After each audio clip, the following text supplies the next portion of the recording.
Ladies and gentlemen, thank you for joining us at the Roundtable on Energy Regulatory Governance Reform for Energy Security. I am advisor to the Member of National Assembly Yang Won-young, Lee Jung-hwan. Before we begin, I would like to ask for your kind understanding that our co-host, Member of the National Assembly, Yang Won-young, recently contracted COVID, and so he was unfortunately unable to be here in person today, and he sends his words of sincere apologies to you. And now I would like to introduce our distinguished guests. We have Co-President Chun Young-hwan of the Energy Transition Forum. And today we also have the Deputy Ambassador to the British Embassy Seoul, Gareth Weir, who is with us to congratulate the event. And next we have our presenter, Chairman Kang Seung-jin of Electricity Regulatory Commission. And also we have very special guests here with us today. We have a member of the National Assembly, Kim Hae-jae, who is under the Commission of Electricity under the National Assembly. And also we have our presenters from BEIS of the UK, Senior Policy Advisor Emma Owens, and also Senior Policy Advisor of Liz Warmby.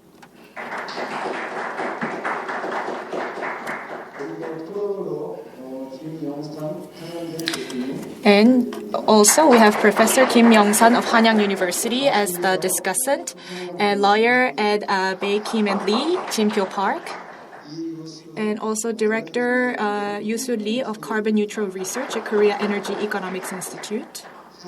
And we have lawyer at law firm Tae-rim, Jung-lim-ha.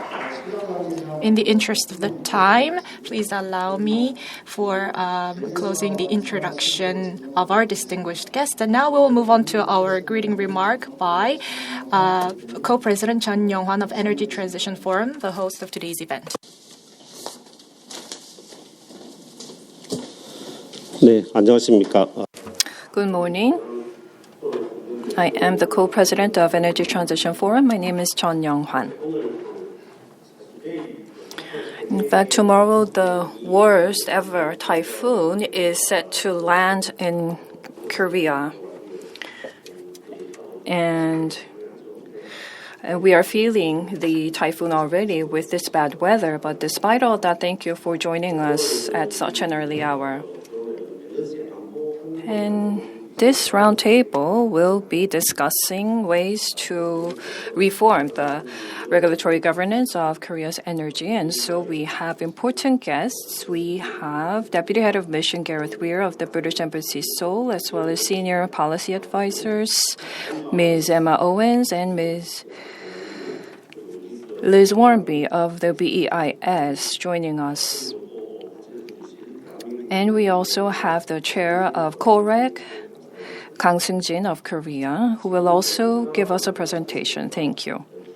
While not only Korea but the world struggles to respond to the climate crisis by pushing forward energy transition, the Russo-Ukrainian war has precipitated a fossil fuel crisis, making matters much worse. The impact is felt in Korea, with KEPCO deficits running to reach 30 trillion won this year. Energy strategy as well as energy saving and transition is keenly needed. We will hear about the UK's energy crisis measures and energy transition pathway and the need to reform the regulatory governance of energy in Korea. Professor Kim Young-san, Dr. Lee Yoo-soo, Attorney Park Jin-pyo, and Attorney Ha Jung-lim, thank you for joining us as panelists. I hope this session provides a fertile foundation in facilitating Korea's energy transition. Thank you. Thank you. Next, we have congratulatory remark by Kim Hae-jae, member of the Trade, Industry, Energy, SME, and Startups Committee. Hello, I am Kim Hae-jae. member of the National Assembly Yang Lee-won-young and Energy Transition Forum are committed to secure energy security, and that's why this roundtable has been hosted to discuss energy regulatory governance reform. I'm very delighted to be here today. Co-President Chun Young-hwan and Deputy Ambassador Gareth Weir, Chairman Kang Seung-jin of Electricity Regulatory Commission, and all the presenters and discussants, thank you very much for being here with us today. As you're very well aware, the Russian-Ukraine war have led to disruptions in natural gas supply, and now this has really put the global supply into crisis. With the increasing instability in the global energy market and disruptions in supply, Korea is also facing challenges. And S&P for energy rose by 3 times compared to the previous year, and this is really posing a serious threat to the energy security of Korea. Various countries are bracing for a challenging winter, and they say that in Korea, there are no such discussions, and there are people who say that the people in Korea should also become aware of this threat and make such preparations. This was a concerning quote by the CEO of an energy company. Challenges in the global supply and demand of energy and the responsibility of public corporations may be disregarded, and people are voicing concerns about this. Although there are inevitable external factors, we need to stabilize the energy prices in order to provide energy security for the people. On the other hand, in the UK, in April this year, energy security strategy was announced, and in 2016, the Ministry of Climate Change and the Ministry of Resource was integrated into the BEIS, or the Department of Business, Energy and Industrial Strategy. And I hope that today's roundtable will be an opportunity for us to learn about the energy security strategy as well as the energy regulatory governance reform in the UK, so that this could be a lesson for Korea to also find our direction forward. Thank you very much. Thank you. And next we have Chairman Kang Seung-jin and his greeting remarks. 예, 안녕하세요. Good morning. I would just like to speak seated, if I may.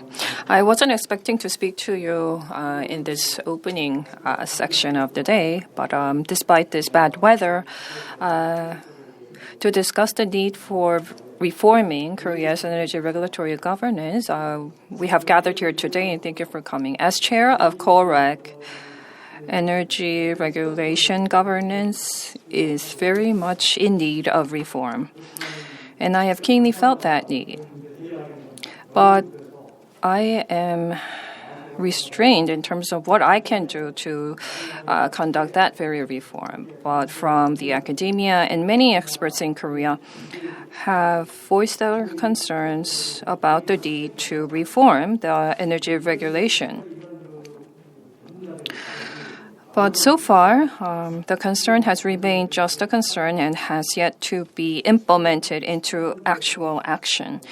This new government is driving forward rhetoric about the need for energy regulatory governance reform, and I hope that real results can be reaped in the future. And based on today's discussions, I hope that going forward, a good direction for regulatory governance and the energy regulation as well as policies in Korea. Thank you very much.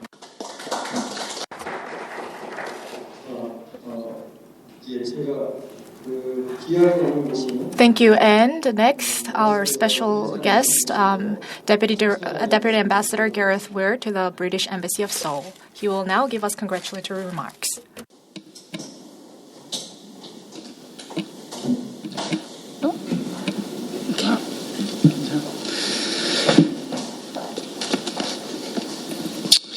안녕하세요. 저는 Gareth Weir입니다. 영국 부대사입니다. 만나서 반갑습니다. Good morning, ladies and gentlemen, distinguished guests.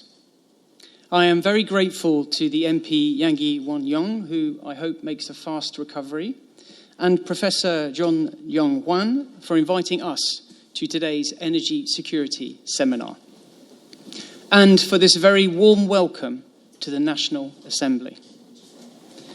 I'm delighted that so many distinguished guests and participants of the forum are able to join us today. The UK's relationship with the Republic of Korea is one of our most ambitious anywhere in the world. Earlier this year, our leaders agreed a new bilateral framework, a commitment to broadening and deepening our relationship as forces for good, whilst contributing to global prosperity, peace and security. And this framework includes a broader partnership on energy, including discussions on how our two nations can work together to decarbonise power and the heavy industry sector. Whilst many discussions take place government to government, it's important that we find further opportunities to share approaches and insights with a wider community of interest. And that's why I'm particularly grateful for the opportunity to be invited here today. As anyone who has checked the news recently will know, our nations have a challenging winter ahead. Russia's invasion of Ukraine has resulted in a global energy crisis. The UK government, and indeed our new Prime Minister, who will be announced later today, will be focused on averting a cost of living crisis which threatens our economy, one driven almost uniquely by the surging price of gas, whilst simultaneously seeking to take action to avert climate crisis, the critical long-term risk facing our economies and the health and security of our people. And that's why I'm delighted that we're joined today by Emma Owens and Liz Warmby, UK officials from the Department of Business, Energy and Industrial Strategy.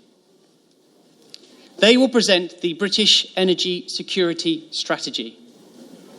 Published earlier this year, the strategy, a response to the energy crisis, sets out UK plans for energy self-sufficiency through four things: investment in the North Sea, expansion of our renewable capacity, huge ambition on nuclear power, and expansion of hydrogen generation, with a vision that by 2035, 95% of British electricity will be low carbon, and that by 2035, subject to supply, we will have decarbonised our electricity supply.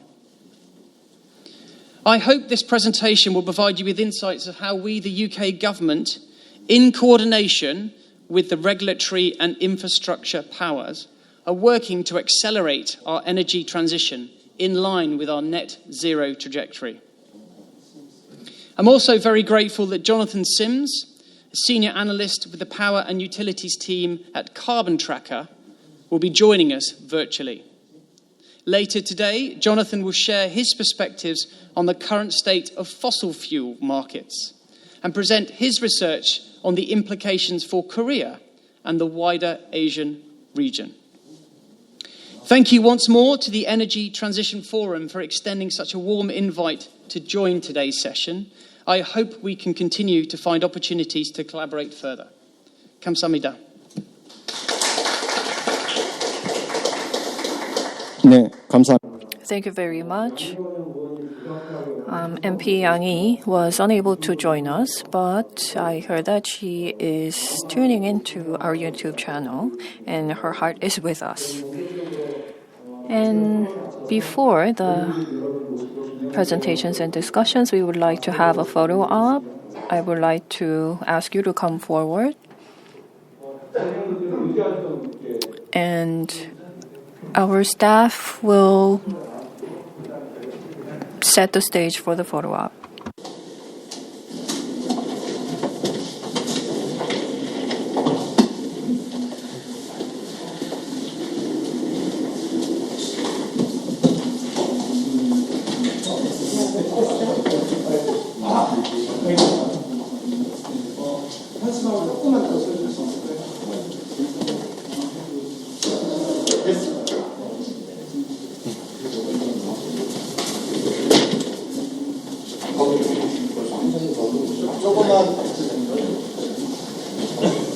그럼 조금만 이쪽으로 움직이세요. 왼쪽으로 조금만 이동하겠습니다.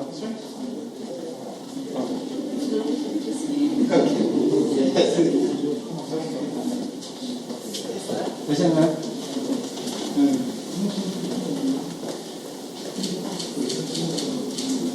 네, 자, 하나, 둘. 수고하셨습니다. 세레머니 좀 할까요, 이렇게? 하나, 둘. 네, 감사합니다. 자리. 의자.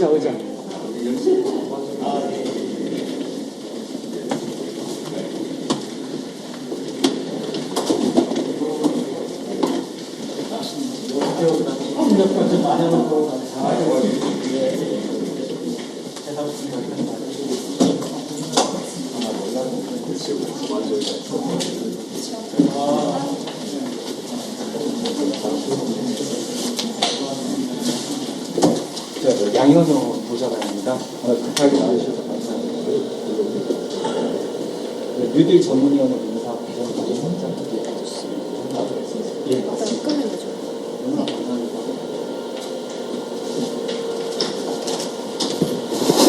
그러면 본격적인 And now we will have chairman of today's roundtable, Professor Chun Young-hwan, who will be introducing our presenters. Yes, now we will begin the presentations.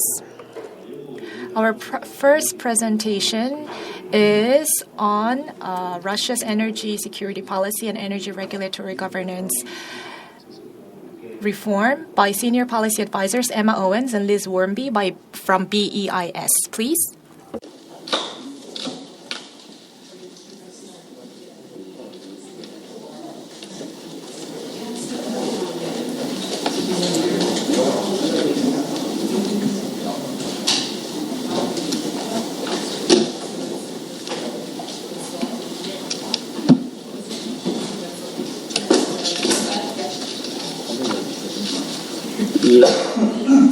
저쪽 옆으로 갈게요.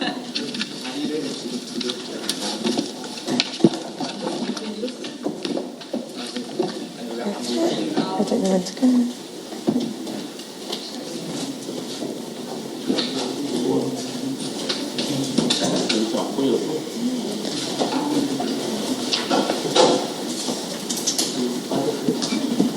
자료를 기억해주면 두 개.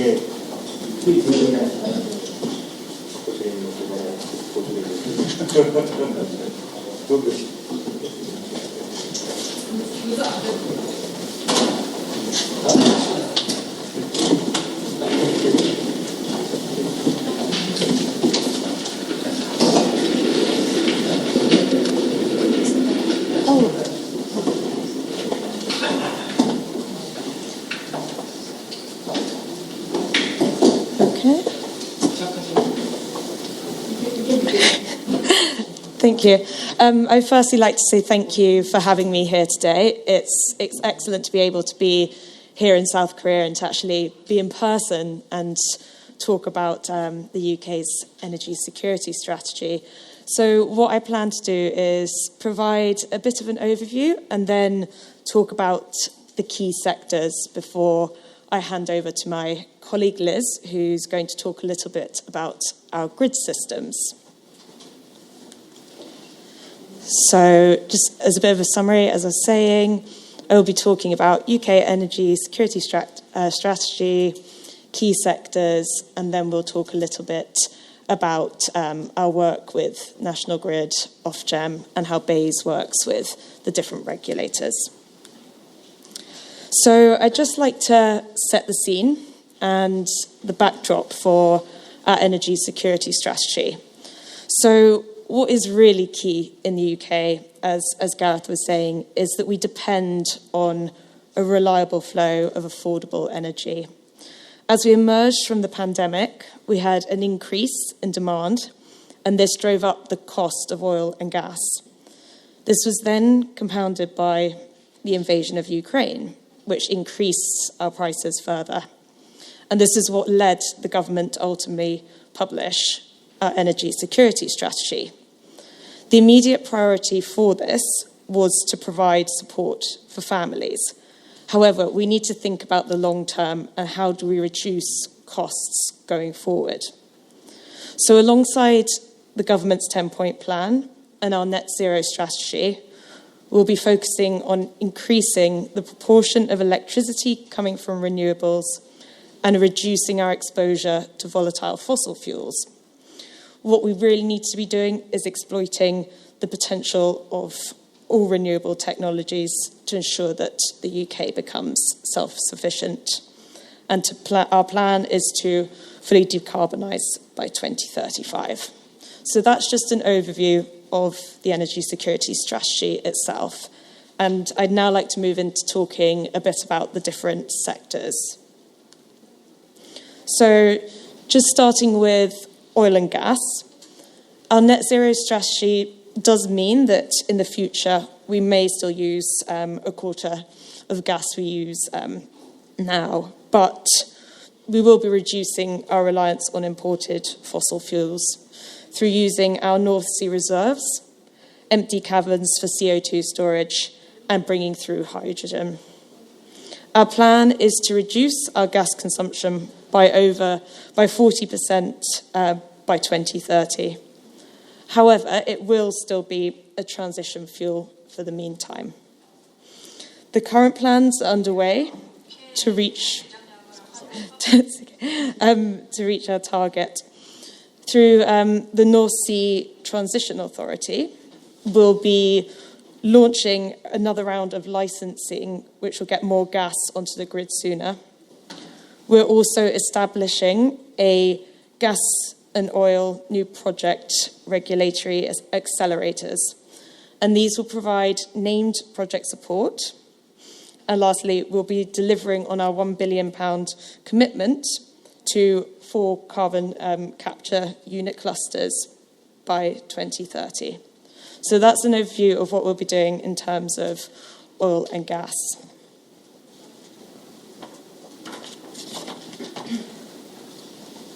I'd now like to move on and talk a little bit about our plans for nuclear. So we are looking to expand on nuclear. It currently supplies 15% of demand, and this is to complement intermittent renewables. If we're going to have a secure baseload of supply, we need to expand on nuclear. And the plans for 2050 is to have a quarter of our power coming from nuclear itself. What we're going to do is increase deployment of civil nuclear up to 24 gigawatts by 2050. And with these ambitious plans, we could actually see 8 or more reactors across the next series of projects. So that just provides a clear overview that nuclear is going to be very important going forward. Then I'm going to move on to some of our renewables. So starting with solar. We currently have 14 gigawatts of solar, and the cost has fallen by 85% over the last decade. So really seeing clear benefits of using solar here. What we expect is a 5-fold increase in our deployment of solar by 2035. And to incentivise this and provide support, we'll be facilitating low-cost finance from retail lenders. And we've also removed the valued added tax on solar panels installed in residential accommodation. So we really hope that these measures we're putting in place will help to incentivise the adoption of domestic solar across the country. Moving on to offshore and onshore wind. Again, we have ambitious plans for offshore wind, especially being an island country. It is ripe for offshore wind development. We will increase the pace of deployment of offshore wind by 25% to deliver up to 50 gigawatts by 2050, including 5 gigawatts of floating wind. Our ambition by 2030 is that over half our renewable generation capacity will come from wind. To aid this expansion, we're going to cut the process in half. So we'll look to reduce the consent time from 4 years to 1 year in order to get offshore wind built. The Offshore Wind Acceleration Task Force, which has been set up, is also going to look into cutting these timeframes even further so that we can really accelerate the deployment of offshore wind. Our aim is very much to become a leader in this area. We also do have 14 gigawatts of onshore wind as well, and the plan is to work with local communities in order to upscale this as well. And lastly, I'm going to just talk briefly about our plans for hydrogen. So at the moment, we have virtually no low carbon hydrogen today, but we are looking to develop technologies which will allow us to integrate hydrogen within our system. The plans are to invest in the North Sea, and this will allow us to exploit all forms of low carbon hydrogen. And we have plans to produce up to 10 gigawatts by 2030. So again, quite big and ambitious plans for hydrogen. So I've now covered all the different energy sectors. I'm just going to mention that in order to improve our energy efficiency, we need to reduce bills and increase dependency on foreign gas. So we're going to send strong signals to improve energy efficiency through the market, government channels, and different frameworks. We're going to introduce measures that will allow us to have be energy efficient by 2050 and have low carbon heating. So that's just a brief overview of improving on our energy efficiency. We also need to revamp our electricity networks, and our ambitious electrification aims across technologies will require system changes, but I'm not going to go into too much detail here because Liz is going to cover this in her presentation. And then lastly, I will mention it's so important for us to continue working with international partners. We are going to work through the G7, the IEA, and other non-OPEC countries, including the US, to continue our work internationally. We'll also be working through initiatives such as the Clean Green Initiative, the Powering Past Coal Alliance, and the Green Growth Initiative, so that we are very much working within an international framework. So I'm hoping that's provided you with a clear overview of what we're doing in terms of energy security and a bit of an insight into the various different sectors. And I'm now going to hand over to Liz, who's going to talk a little bit about the grids. So thank you very much again.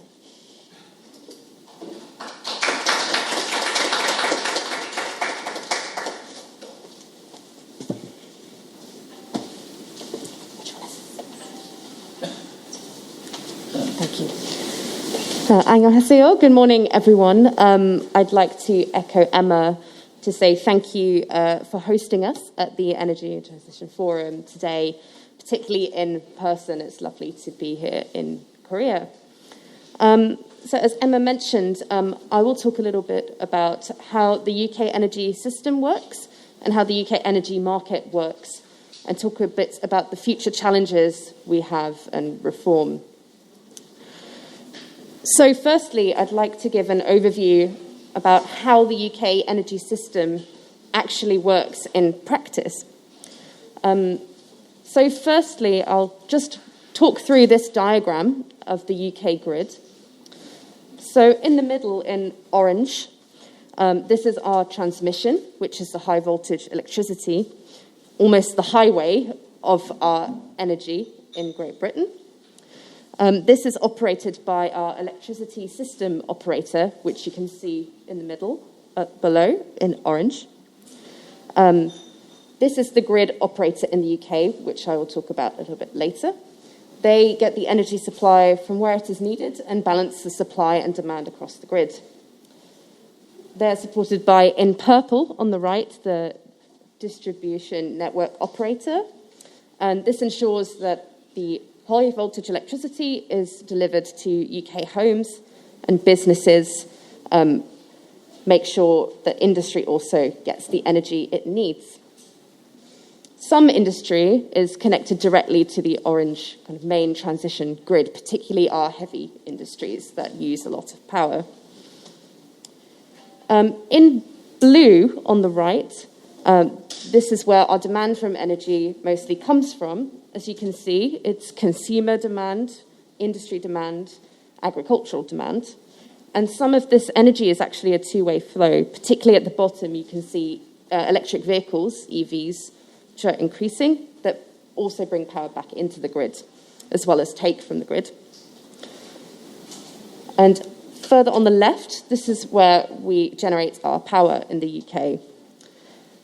This all flows into the main grid. So at the top, you can see our renewables. In the middle are fossil fuels, and below other renewables such as biomass and hydropower. In green, we also receive imports, and we export our energy to our local neighbours, such as Norway, Belgium, France, etc. And you can see on the right in yellow that actually some power generation is put directly into the distribution network operators, into the local grid, for example, from onshore wind, solar farms, and we expect in the future that there will be more and more going in locally to the grid this way.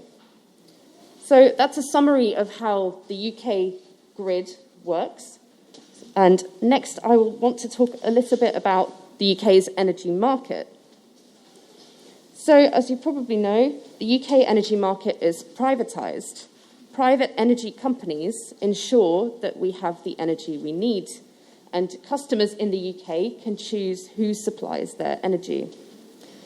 So, the government, the independent regulator, and our electricity system operator all work together to ensure that there is a secure supply of energy, that the market works, and can trade freely. So I want to give an overview of their roles and how they work together in the UK market. So firstly, National Grid is our electricity system operator in Great Britain. It's the company that manages the network that I just explained with the diagram, and distributes all electricity and gas, which powers all UK homes and businesses. They make sure that the distribution of supply and demand is balanced, relocating our energy to where it's needed across Britain on a second-to-second basis. And next, the UK government's role in the energy market. So this is the Department for Business, Energy and Industrial Strategy, which is where Emma and I work. And we set the wider government policy in the UK for energy. We also set the regulatory framework. BEIS makes the choices on investment, security, and the rules running the system to make sure that the UK has a secure supply of energy. And as others mentioned, BEIS also ensures that these wider policy goals and choices align with our climate and net zero objectives. And lastly, I will talk about Ofgem, which is the UK's independent regulator for the energy market. Ofgem stands for the Office of Gas and Electricity Markets, Ofgem. And as I mentioned, they're our independent regulator. Their job is to protect the energy consumer in the UK and ensure that system works and delivers value for money, reliability, and considers net zero and decarbonisation goals. It encourages competition amongst the energy suppliers and incentivises the national grid to make efficiencies and savings. Also, among their responsibilities, they set the rules on how we balance supply and demand of energy, how we deal with energy security, and how the system should function well. But they do not direct overall energy policy. This is what the UK government, BEIS, does. And they work within the regulatory framework provided by BEIS. So as other presenters have noted, There is an energy crisis due to the war in Ukraine, and there are future challenges in the UK energy market too. Our market was not designed for such shocks provided by Russia-Ukraine war. So in July, the UK government launched the Review of Electricity Market Arrangements, REMA, which is a consultation. It is currently open to UK businesses and consumers and will close in October. And it aims to address the combined challenges of responding to higher global energy costs, reducing consumer prices, the need to further boost energy security, and to move the UK to a cleaner, greener energy system. Some of the ideas being consulted on include decoupling prices from wholesale gas, reforming the market to support more electricity storage, or providing incentives for consumers to take from the grid when energy is cheaper. We're also and have consulted on bringing in a future system operator. And this has been decided this year. So the future system operator will be a new public body to strengthen UK energy resilience. They will have the same functions as the electricity system operator, the national grid, but they will also do strategic network planning, long-term forecasting, and consider market strategy, particularly as we move to net zero in 2050. New generation of wind and solar and renewables present new challenges in the electricity market, and the future system operator will account for this, particularly as we electrify the system further in the future. That concludes our presentation. Thank you for the time today to discuss this, and we're looking forward to the discussion session later. Thank you very much.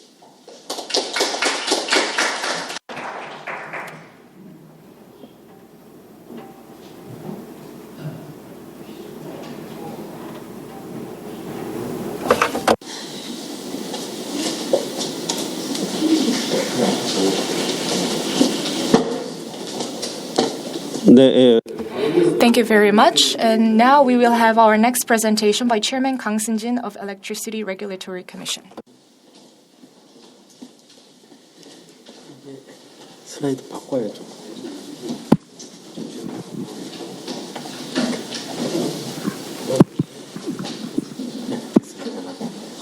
뒤로.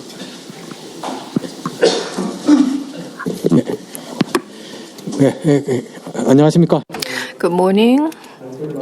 I am Kang Seung-jin, the next presenter. Before I start,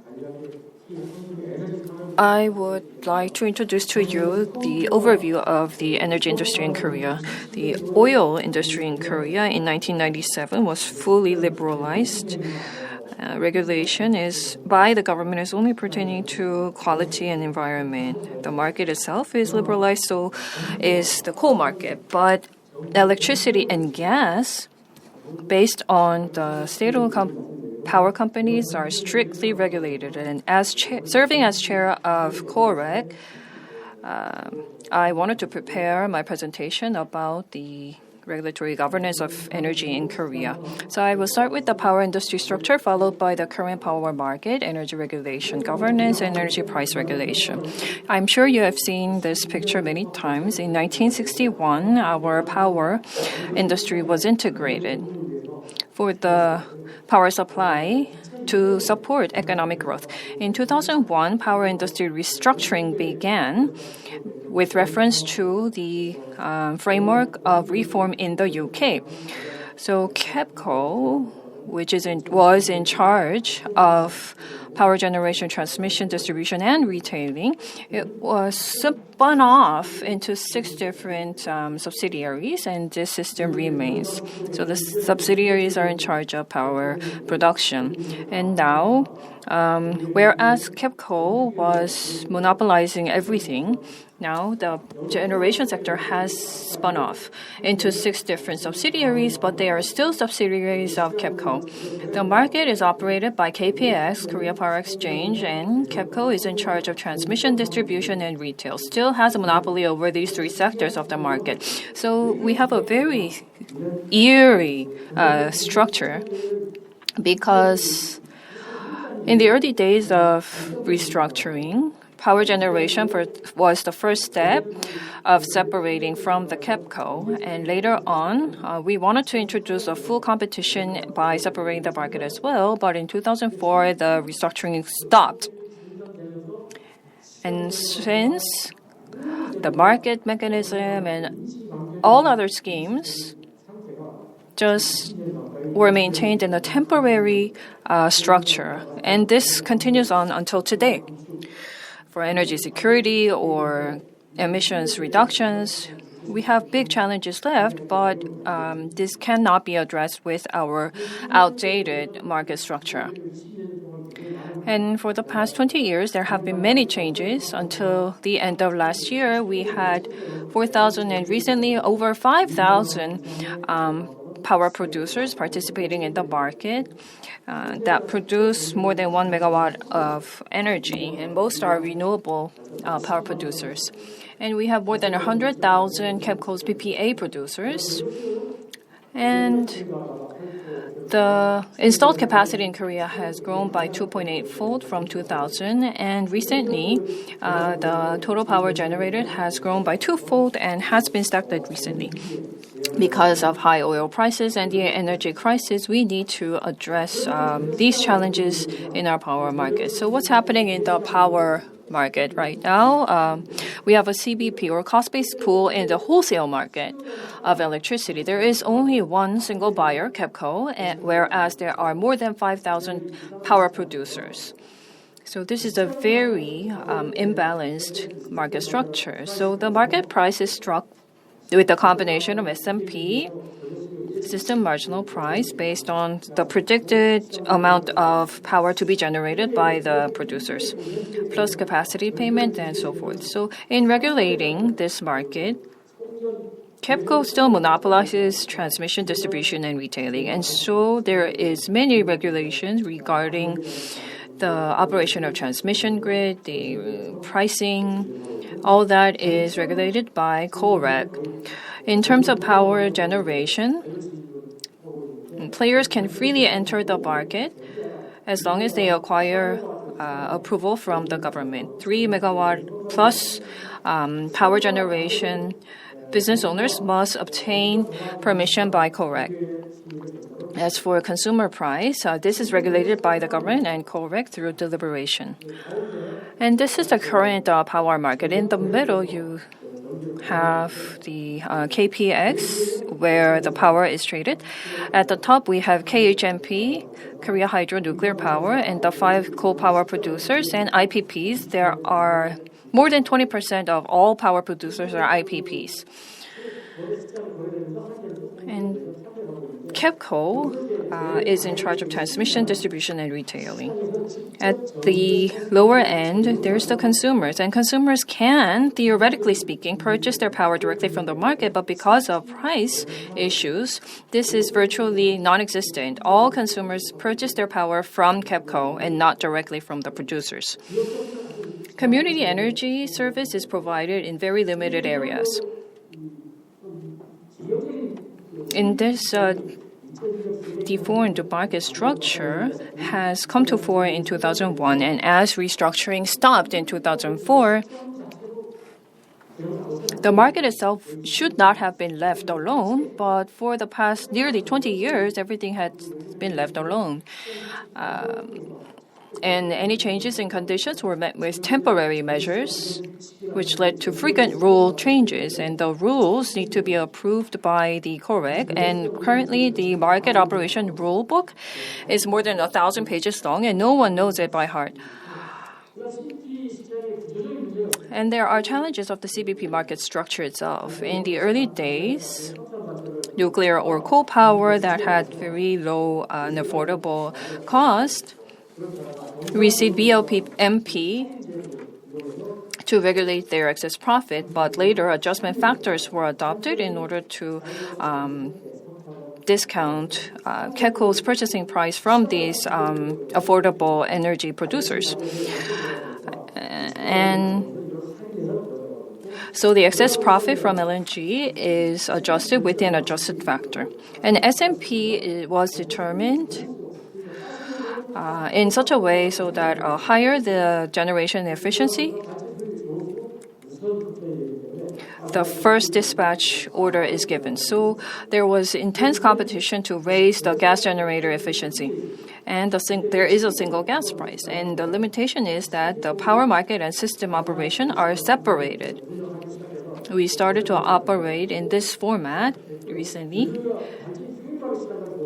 And the market price is solely based on the fuel cost and generator efficiency.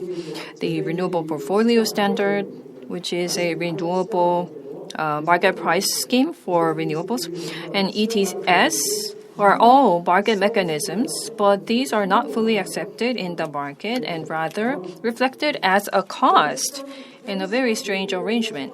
So we need a new form of market system, as has been pointed out by many experts. So going forward, we need to adopt a price-based pool, and over the longer term, we need to continue reviewing power market system, but progress is slow. So the ninth basic plan for long-term energy supply and demand, or BPLE, focused on strengthening the market system and better response to demand and many other aspects. So the government continued its discussions on introducing new power market schemes, but because of legislative challenges and conflict of interest, particularly regarding coal, just transition in coal and the compensations therein, progress has been very little. And if we look at the governance of energy regulation, the total energy industry regulation is done by MOTI, energy security, energy planning, regulation, all that. Energy pricing is done in consultation with the Ministry of Economy and Finance because they are almost entirely utility bills. Electricity, in particular, has to obtain the approval from COREG, which was established in 2001 during the restructuring. The core mission was to facilitate competition in the market as well, to regulate the tariffs, to restructure the market, and to operate the power market.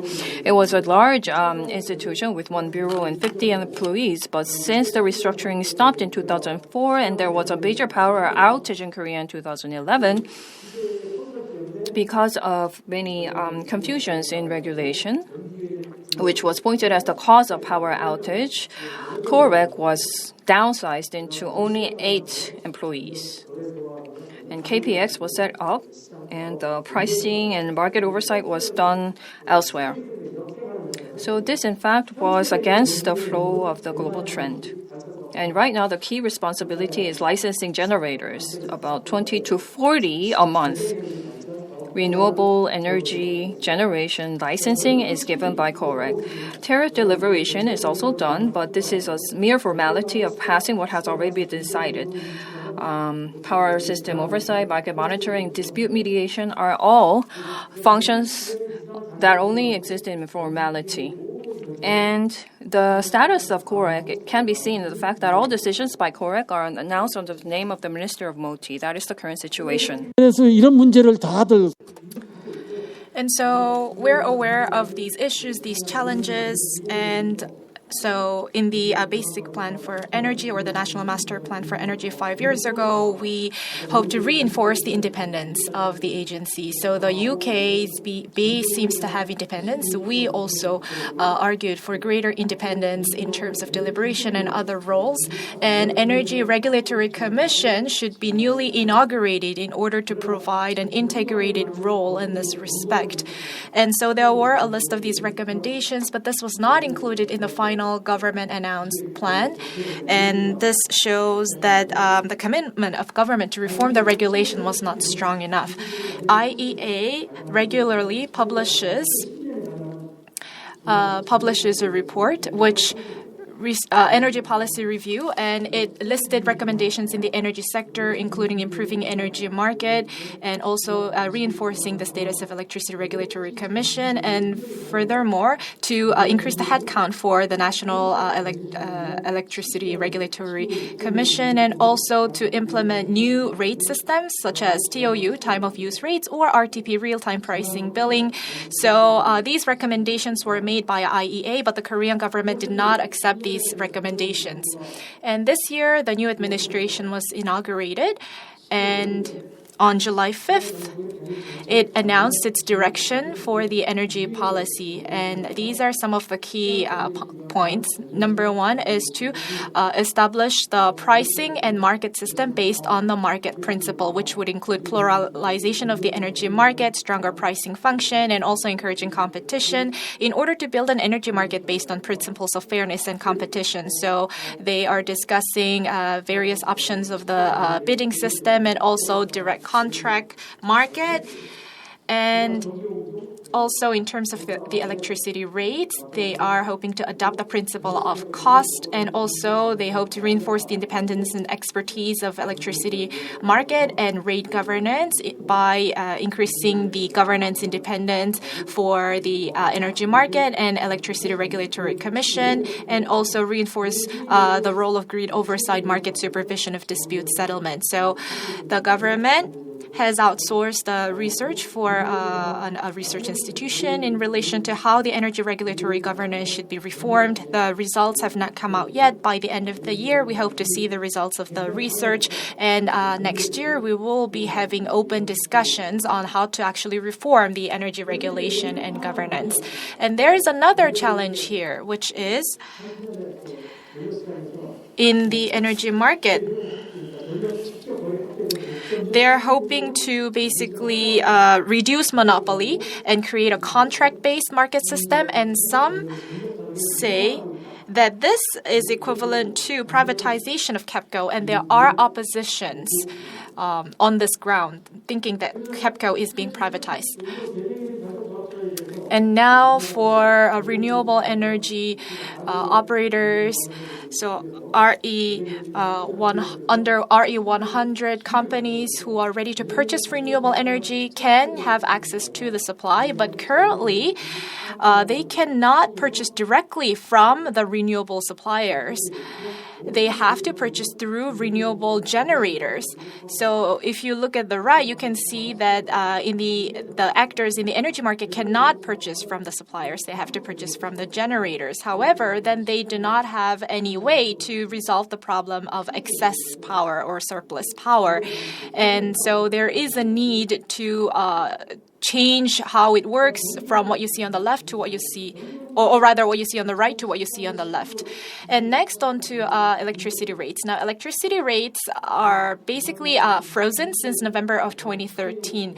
However, the progressive rates for housings have alleviated in 2017-2019, so there has been some lowering of the electricity rates. However, despite the fluctuations in S&P, electricity rates stayed more or less the same until the end of last year. However, this year we started to see high oil prices, and so electricity rates were adjusted this year. Now, this was decided in December of last year. So now the fuel cost adjustment system has been decided in December 2021, and this is equivalent to 15% of increase in electricity rate. But this is not nearly enough to respond to the skyrocketing oil prices, and therefore KEPCO is recording historic deficits, record deficits, because the deficit amounts to almost half of the sales volume of the energy. Now, being a state-owned enterprise, it can stand intact now. If it was not, then it would have gone bankrupt a long time ago. And so the fuel cost adjustment system for electricity rates is going to be introduced.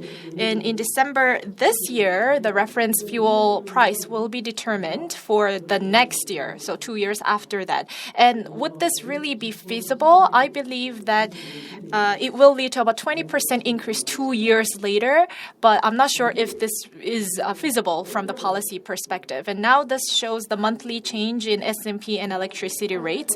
The brown line shows the S&P up to July this year, and in August you see a steep hike. And then the blue line shows LNG price. If you look at the LNG price and S&P, they are sort of going in parallel, and you can see that it's gone up to about 200 Korean won. As for industrial energy price, there was almost no change until the end of last year. Of course, there are some seasonal fluctuations, but not much. And this year, you see a little bit of an increase, only from the beginning of this year. So with these fluctuations of global costs, the electricity rate in Korea stayed more or less the same. If you look at 2020, the market price was much higher, and this meant more profit for KEPCO. But this year, you can see that S&P has skyrocketed, and therefore it is in far excess of the cost. So what's going to happen with the electricity rate? According to the law, it talks about the principle of covering the full cost, which includes the prime cost and the prime cost of capital. And here is the process of deciding the electricity price. So if KEPCO makes an application to Modi, then it consults with the Ministry of Economy and Finance, and there's a deliberation by the Special Committee on Electricity Rates and Consumer Protection, and Modi makes the notice of the final electricity rate and the pricing. But it's basically all of the decision that's made by Modi and Ministry of Economy and Finance. So it says that the special committee makes the deliberation, but in reality, this deliberation is not very meaningful because the decisions are already made by the two ministries. And also, the items of agenda for discussion are not actually disclosed until the day of the deliberation. And on that day of deliberation, the committee comes face to face with the agenda first and for the first time, and then they have to make the decision. So the ministries basically make all the decisions. And then there are the statutes related to electric utilities. So if you look at the Electric Utility Act, it says that the Minister of Modi has to go through the deliberation by the Electricity Regulatory Commission. And also, if you look at the Price Stabilization Act, it talks about the determination of public utility rate. It shows that this has to be consulted with the Minister of Economy and Finance. But in increasing any public utilities cost, it can even be consulted at the level of the Presidential Office and the National Assembly. And so once it comes down from the Presidential Office or the National Assembly, the Electricity Regulatory Commission has limitations in saying no to the pricing. So it doesn't really have any freedom or independence. In terms of public utilities, the basic principle is to cover the full cost, and also it has to also include the prime cost of capital for truthful and viable assets contributing to the respective public service. Now, the fact that electricity price is lower than the cost, despite this principle, shows that there are so many policy and economic considerations that go into the pricing. So the independence in relation to the pricing of electricity is not guaranteed in reality. So I think that it's important to achieve depoliticization of energy pricing because currently electricity rate decisions are affected too much by the pricing and political considerations. And also a pricing method based on the principle of market economy will make it sustainable in the long term. Many experts are pointing out this need, but this is not actually coming into reality at the moment. And also we need to come up with a roadmap to reform electricity rates. The new administration announced that the electricity rates will now be determined on the principle of cost. And today we have a lot of experts who have done research on this. Now we need to execute. And also, we need to do research on energy industrial structure and market system, not just on the regulations. Now, in terms of industrial structures, there are some parties, some entities, some groups who are trying to maintain their existing power, their existing authority, and this is really serving as a barrier to productive discussion. So we do have a complex web of interests. And also, we need to inaugurate the Energy Regulatory Commission, which will have consistent market oversight and pricing regulation authority over not just electricity, but also gas and district heating. So we need to see the establishment of something that could be called Energy Regulatory Commission. It should be granted independence, so that the chairman of the Energy Regulatory Commission can make independent announcements based on a transparent deliberation process. Thank you very much for your attention.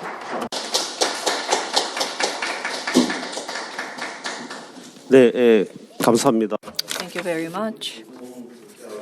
So we heard from our two UK speakers as well as the chair, Kang Seung-jin, who explained about the Korean situation.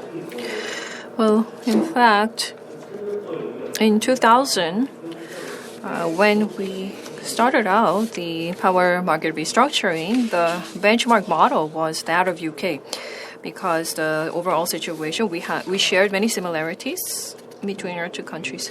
And as Chairman Kang has mentioned, unfortunately, the restructuring in Korea has stopped for nearly 20 years. As we undergo energy transition, we feel the inevitable need for continued restructuring. Against this backdrop, if we look at the difference between UK and Korea, there is the ministry and there's the national grid, KEPCO, and ESO, like KPX that acts like ESO, but we do not have Ofgem. Ofgem is in charge of developing regulations, monitoring and making regulations, and actually conducting the oversight requires expertise. But in Korea, all this is done by MOTI with a few scores of employees or public officials. In changing and enacting rules, the actual relevant work is done by KPX and KEPCO. So we do need some changes in our governance of energy regulation. So there is the keenly felt need to change the current situation overall. So I think that's the biggest difference that we need to keep in mind as we move forward to our panel discussions with our experts.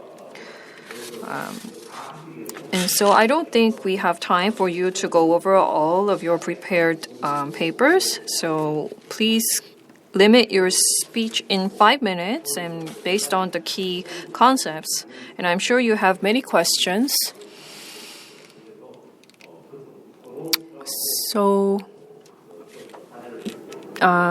please make sure that we have ample time for discussions. And so we will move right on to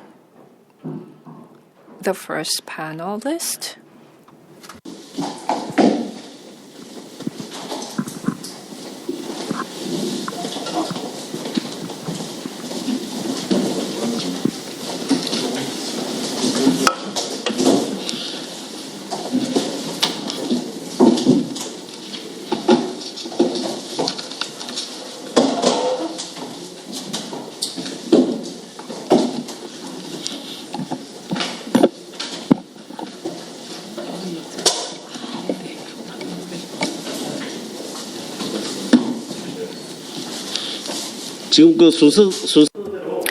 So in the order you see, we will start with Professor Kim Young-san from the Department of Economics and Finance at Hanyang University.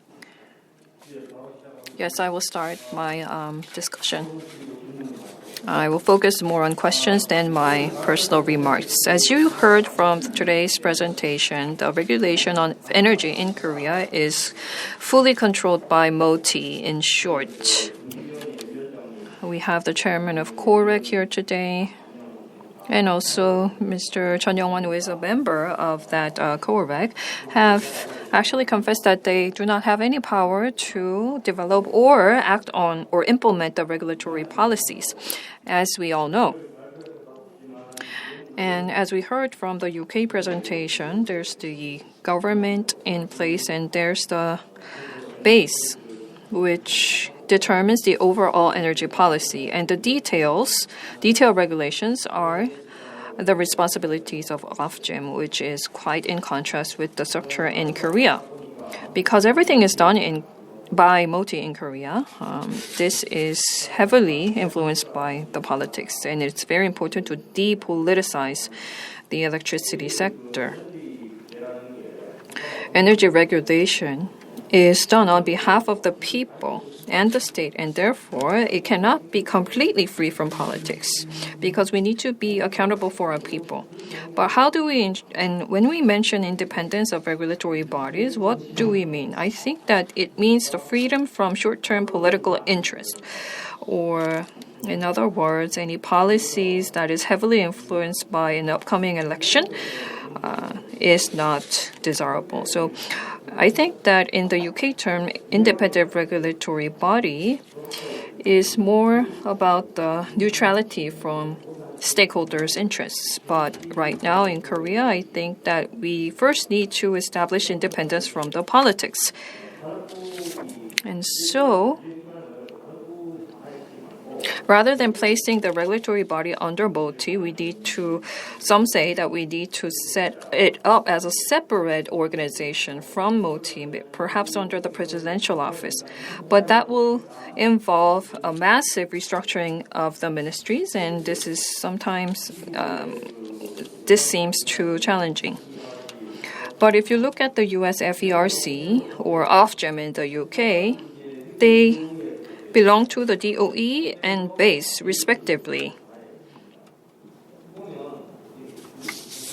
So, yes, it would be good to have a complete administrative independence, but I think what's more important is to write into law the clear authority and responsibilities given to that regulatory body, and in terms of budget and resources, ample support should be given. For instance, FERC has 5 commissioners serving in the governing body.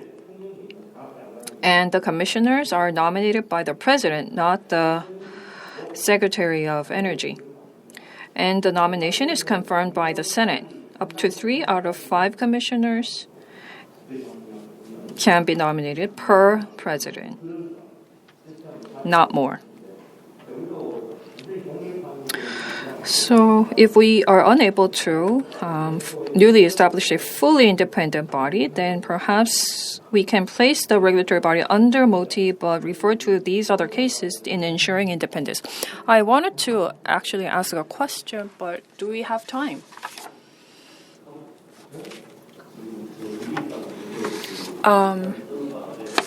I think the UK speakers have left for another engagement. Well, I will have to skip my question. Well, if you have any questions, we will deliver them offline. And I'm sure that you have important questions to ask, and I did have a few on my mind as well. So why don't we pull up our questions and deliver them over to the UK guests later on and continue our communications. So if you have questions, please write them and hand them over to us. 예, 그럼 조금 길게 해도 되는 거예요? 시간을 5분? 알겠습니다. 알겠습니다. 5분. 아까 보니까 박 변호사님 준비하신 거 보니까 학생보다 더 길었습니다. 예, 그 내용은 So the details of our discussion will be shared with them.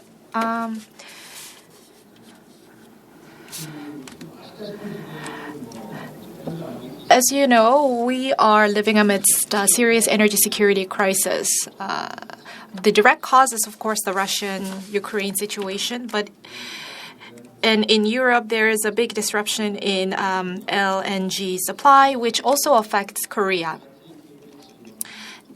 I recently attended a Cambridge with professors from MIT and Cambridge, and one of the presenters said that this winter, Europe and East Asia may wage a war over LNG. So I have always been interested in energy security, and I said, I agree. So we are in a serious situation, especially in Europe. Not just in S&P, but the general energy price has skyrocketed. We, in Korea, of course, have KEPCO that's sort of blocking us from the threat, but it cannot stand strong for long, it seems. And in the future, even if the Russia-Ukraine war ends, the geopolitical tension in Europe is expected to be prolonged, and this could even lead to food crisis. So we are facing a very grave crisis going forward. And immediately speaking, it's just the energy security crisis and geopolitical tension. But in the era of carbon neutrality, we will also face a crisis because it's basically about reducing the use of fossil fuels.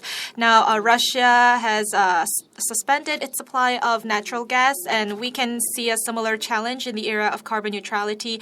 We need the right advancement in technologies. We need to be able to meet the demand. But basically, in terms of technology for carbon neutrality and economics and the level of acceptance, there are controversial issues. And if these issues are not addressed in our path toward carbon neutrality, then we will inevitably face a degree of chaos as we do today. And as I said earlier, KEPCO is in a difficult situation. It has recorded significant deficits and deficits of tens of trillions. Well, until now, being a state-owned enterprise, it was able to stay strong on the back of credit provided by the government. However, oil prices have really skyrocketed, and we are seeing deepening of the economic crisis. And it's not just KEPCO that government has to finance. So would government have enough room to support KEPCO is the problem that we're facing, and that's a cause of concern for us. So we are seeing a serious crisis, not just in terms of energy security, but also in terms of our path toward carbon neutrality. We will see problems in energy security, and this can also threaten our goal of carbon neutrality. And how should we respond to these issues? So to talk about some of the key topics, the model in Korea for sourcing energy is really based on national capitalism. During the phase of economic growth in Korea, the government really funded the cost of supplying and sourcing energy. So the National Master Plan of Energy shows that, and also that's how the energy pricing has been under control by the government. Is this a viable model for the future? That's a question we should ask. If you look at the energy supply network in Korea, it's quite unstable, and also there are uncertainties around carbon neutrality. So the government-led plan, the government-led framework cannot be fully trusted going forward. It cannot be fully relied upon going forward. And therefore, we have a lot of uncertainties around technological advancement as well, economic uncertainties, and also uncertainties in terms of supply and demand. And so the existing government-led model may not be viable for the future. So for instance, one of the supply lines along the East Coast is supposed to be transferred to the metropolitan area. So this is about supplying power from coal-powered thermal power plants, and there seem to be quite a lot of disruptions in this plan. So that again shows the uncertainties and unpredictability. And therefore, we need to be flexible and responsive and resilient. And the national policy should also be reformed in this direction. And next, let me talk a little bit about the carbon assets. Now, carbon neutrality is a strong goal of our government as well. And I do agree that this is a direction to go for. However, there are so many uncertainties today. And also, in terms of how we are going to achieve carbon neutrality, there are so many uncertainties. So And also there are uncertainties around the timing of achieving carbon neutrality as well. And therefore, simply phasing out carbon assets before we define our framework or our plan may be risky, especially considering uncertainties of the Russian war. And an alternative to this, well, there could be a lot of different alternatives that are discussed. I think that adopting a contract market, a long-term contract market for energy is important. So once the contract is signed, if there is sufficient technological advancement for carbon neutrality, then carbon assets could be phased out more quickly, and this could then be compensated. This would lead to a win-win model for all involved. However, if there is no compensation involved in the contract-based system, then it could lead to unnecessary tensions and conflicts. And in terms of the technology, of course, our priority is not just the supply, but also the demand side. Now, they say that energy is an inflexible resource, but recently with the advancement of technology, such as smart grid technology, for example, in the UK, and France, they are talking about actually adjusting on the demand side, and I think this is something that Korea could do as well. Recently, Samsung Electronics announced its technology to save energy on household electronics using a particular chip, so the demand can also be adjusted. Renewable energy has a lot of volatility, and we need to respond to such volatility. Now, ESS could be a way to respond to that, but that will be too costly, and also there's an issue with how well accepted it will be, and therefore flexible adjustment of demand using technology could be a better alternative. And in this respect, what could consider is currently the generation and sales market are separate, but we could integrate the generation and sales market in order to digitally integrate and digitally cover both markets at the same time. This means that we can also hedge the risk of energy pricing, and also we can hedge the risk of uncertainties around the fuel cost. And so the industrial structure in terms of supply and demand should be reformed in this direction. Thank you.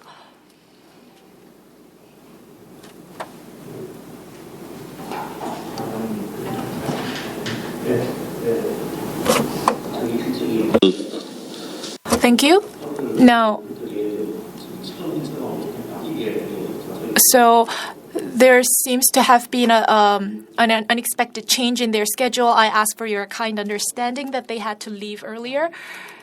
And so as I said earlier, we just heard from them once again. We double-checked with them once again that they will get back to us with our question. Dr. Iusu? Yes, I am Iusu from KEEI. 그다음에 이제 강승진 교수님. So after the presentation from UK and from Chair Kang, well, we envy the energy mix outlook of we heard about energy outlook of the UK and the regulatory framework. And I envy that the UK continues its development and progress based on the changes in the environment. Before I discuss the regulatory governance, let us look at the energy market and the operation system and how they relate to the regulation. So globally, the traditional energy regulation system would protect the consumer benefit by regulating price and market entry, and also provide cost guarantee for generation companies by ensuring fair profit. And through energy market restructuring, competition was introduced. And the market transitioned to a regulatory system encouraging fair competition and reinforced markets oversight against anti-competitive practices, competition-based market pricing, and project licensing, dispute mediation were all introduced. But if you look at the structure in Korea, the traditional monopolized energy market regulatory system still persists. So the market is heavily controlled, and so it lacks competition, and the government and state-owned companies operate the regulation-based energy market, and therefore the need for an independent regulator is declining. However, there have been rapid changes in the energy environment with the net zero goals, the grid instability, increased distributed resources, as well as technological advancement, new market entry of various players, and also recent rise in fuel costs compared to limited price regulations. Despite such environmental changes, the traditional regulatory framework has been consistently in existence. Excessive regulation on tariffs, in particular, continue, and this leads to serious distortion of production and consumer price. But all the challenges in the market and operation systems are left for the state-owned companies to deal with no regard to sharing the risks with the consumers.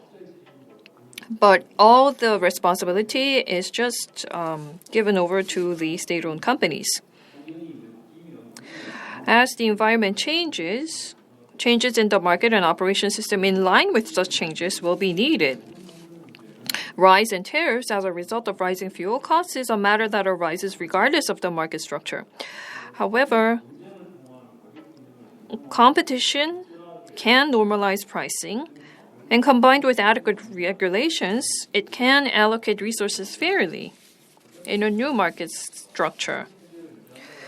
Even if we continue on with the current market structure, the tariffs will continue to remain under pressure because of higher fuel costs, even if we introduce some level of competition. But the real issue is whether we transfer that into tariffs or whether we hide it first and then compensate for that with taxpayer money. So the current way the market works really leads to a serious distortion of resource allocation. It is not sustainable. Excessive regulation of tariff will lead to overconsumption, and KEPCO will run losses, serious losses, and there will be lack of financing resources and also fall in the supply capacity in a very vicious cycle. So we first need to open up the retail market to bring in more generators and bolster competition in the wholesale market. And price-based pooling market and two-way bidding as well as bigger contract-based market can also help stabilize the wholesale market prices. So ultimately, connecting the wholesale and retail markets is the structure that needs to take root. So against this backdrop, how should we set the direction for changes into energy regulatory governance? First of all, we need to harmonize competition and regulation in a competition-based energy market. So in the short term, we need to normalize excessively regulated tariffs by introducing an independent regulator, as many have argued for.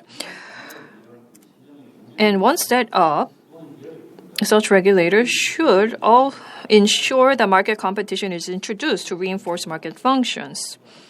In particular, to reinvigorate technology and data projects, retail market must be opened up and project foundations must be built in tandem. And by generating value added in the retail market, the market size needs to grow and regulation for fair competition is also needed. The framework of an independent energy regulator can refer to many cases from other countries. We heard from the UK, and in many other countries, there are independent regulators in place. And in Korea, there is the Korea Broadcast Commission, and there's the Fair Trade Commission, and other similar cases that we can refer to. And we need to make sure that the authority to determine general energy regulations is given to that new body, while guaranteeing the budgetary independence. And we also need to address power system oversight and dispute mediation through subcommittees under that regulator. We also need to consider how to separate policy functions from regulatory functions and harmonize the two. And also whether the newly established energy regulator should become a comprehensive regulator, which would be the most ideal. But if that is not feasible, then what single source of energy to focus on first? Thank you.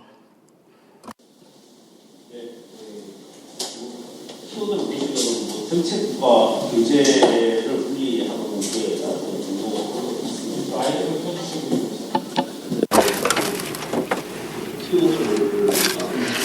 Yes, hearing the key words that you've spoken about, policy and regulation should be separate. And last but not least, Attorney Jung Lim-ha. Hello, thank you for the presentations and the discussion. I will try to keep my remarks brief as well. Today, the topic is how to reform energy regulatory governance. By reform, it means that we're trying to reform something with problems. What are the problems? Now, in the market system, regulatory governance, there are consumers, distributors, and sellers, and none of them are happy in our system. From the seller's point of view, a while ago in Korea, there were a lot of social discussions regarding the government compensation for people to compensate for the disaster. So if a business has to close because of this temporary disaster, the state would have to compensate for that, but the business will have to close based on certain criteria and standards, and that's how the government compensation was paid out. And I see something similar from the seller side in the energy market.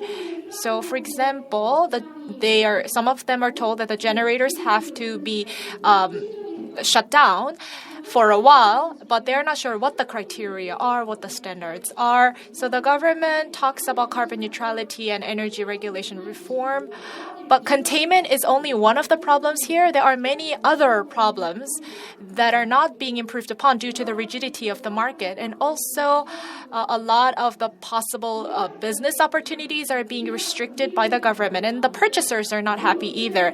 If you look at the online comments about electricity rates, all the people are talking about how KEPCO is paying bonus to its employees while recording so much deficit, and also nobody's happy about their energy bills going up. And why is this happening? Now, from the buyer's point of view, would they want energy regulatory governance reform? Would the businesses and households want that? I think one of the reasons why our energy regulatory governance is not being reformed is because one of the stakeholders, which is the buyers, the consumers, are not wanting that. It's not that the reform is not necessary. It's just that there isn't enough communication about the need. Currently, our energy is high quality, it's low price, and nobody wants energy bills going up, and so they don't care about the deficits of KEPCO. They just don't want their energy bills rising. But actually, such deficits by KEPCO could potentially be made up by the government funds, which basically would come from the taxpayers' money. So if that is communicated with the people, then they would understand the need and justification for the reform. So then in this process, we could also promote efficiency of the pricing, but that's not happening very well either. If you think about the trading cost in order to hedge the energy price. For example, last year, PK system was introduced for the first time, and from heavy energy users, which are the businesses' point of view, the price has to be hedged through long-term contracts. That's what they would want. For example, if I'm the owner of a kimchi factory and if I could pay the fixed price for cabbages, which are the ingredients of kimchi, that's what the business would, of course, want. But there aren't enough institutional support for that. Recently, a new notice was announced. But anyway, how to actually sign and execute these long-term contracts is not really clear. There isn't any clarity about how the contract should and can be signed. And so the buyers are not happy, distributors are not happy, and sellers are not happy. Obviously, KEPCO is not going to be happy, facing a lot of deficit and getting a lot of negative feedbacks from the public. And also, KEPCO is doing its best in operating the grid, but none of these stakeholders are happy, and they have different interests. So solving this issue is such a complicated problem, and that is why many people are simply overlooking it. But the reform is necessary. And now, first of all, we need to communicate. We need to persuade. I think this is the fundamental foundation of any legislation. Let's say in Kijang of Busan, there's a power plant, and the generation from that power plant, well, the power that comes from this power plant is charged the same for both citizens of Busan and citizens of Seoul. And because this is a complex discussion, people are overlooking this discussion. And also businesses and households who are the consumers would need to be communicated better about this so that they can have better predictability about the future course of legislation. Next is oversight and keeping each other in check. Now, the previous discussants covered this sufficiently, so I will skip this part. What's unique about the energy market of Korea is because it's not really under a lot of jurisdictional oversight. Now, businesses, in order to file complaints to entities with greater authority, greater power, you don't really know who to go to, and I think that's why we need independent regulatory institutions. Now, the judges find it always difficult to decide on complicated cases because there aren't enough precedents and there aren't enough criteria, so there should be an independent institution responsible for deliberation and decisions of these matters. Thank you. Thank you very much to all the discussants for your remarks. Now, we asked you to keep it brief, and so I could see that many of you kept your remarks brief, and now we have some time left for more discussion. And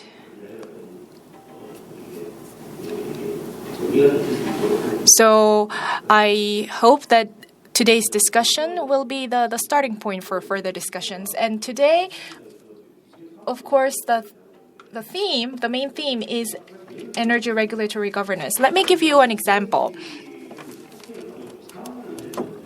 Now, we need a compensation system for using renewable energy. Where should this compensation come from? Should MOTI provide the compensation? Should KEPCO make the compensation? Should KPX give the compensation? Now, there isn't really anyone who could provide such compensation system. And also with the deployment of renewable energy, you need the inverter technology and other additional technologies to be incorporated in relevant facilities. And this is also something that's under the application of regulations. Therefore, legally stipulating such regulations is necessary, and this should also be communicated with the businesses. Again, should this be done by MOTI or KEPCO or KPX? Again, there isn't really anybody to do this job. Therefore, we need a body specialized in regulating. So I think that is basically aligned with today's theme, which is the reform of energy regulatory governance. So this is what I would like to talk about for the next minutes or so. If you go deep into it, there are many related issues like the pricing and legal issues and so on and so forth, but I wanted to point out that these are the problems that have to be resolved.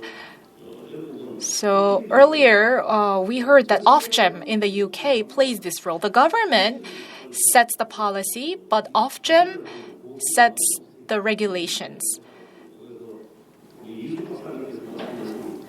So as Yusu Lee said, separating policy and regulation is something that we need in the Korean context as well.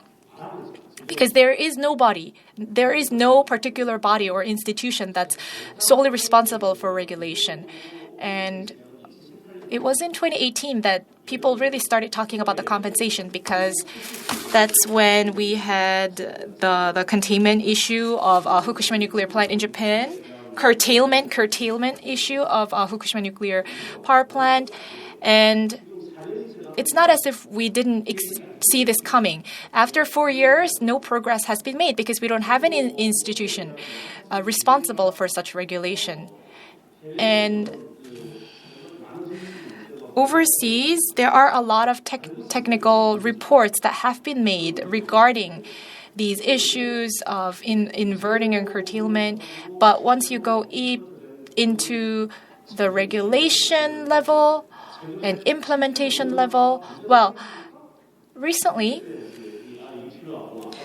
we've are facing this actual threat and experiencing this actual threat, and now finally we are talking about the need for such a body.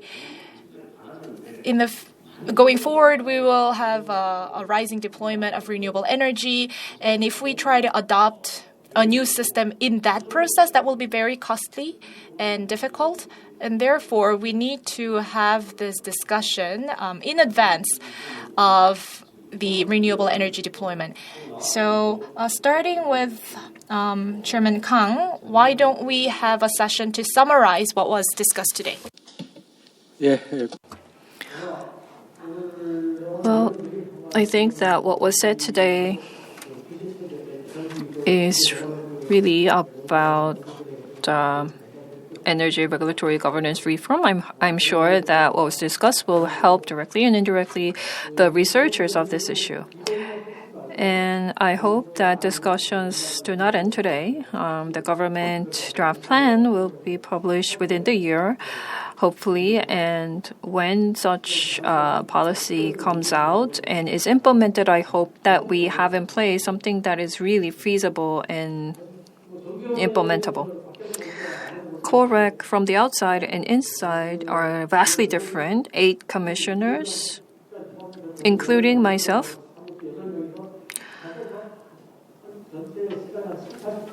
Seventy, 80% of our work is giving licensing to generators. And because if there are conflicts that arise among generators, that will definitely lead to litigation. And in that case, half of our time will be spent on litigation response. We do have legal advisors, but there are public officials who will have to devote all their time and work in addressing the litigation. So the actual really needed work in COREC cannot be done easily. So we need some massive headcount increase. Thank you. Ms. Dr. Lee Yoo-soo? Well,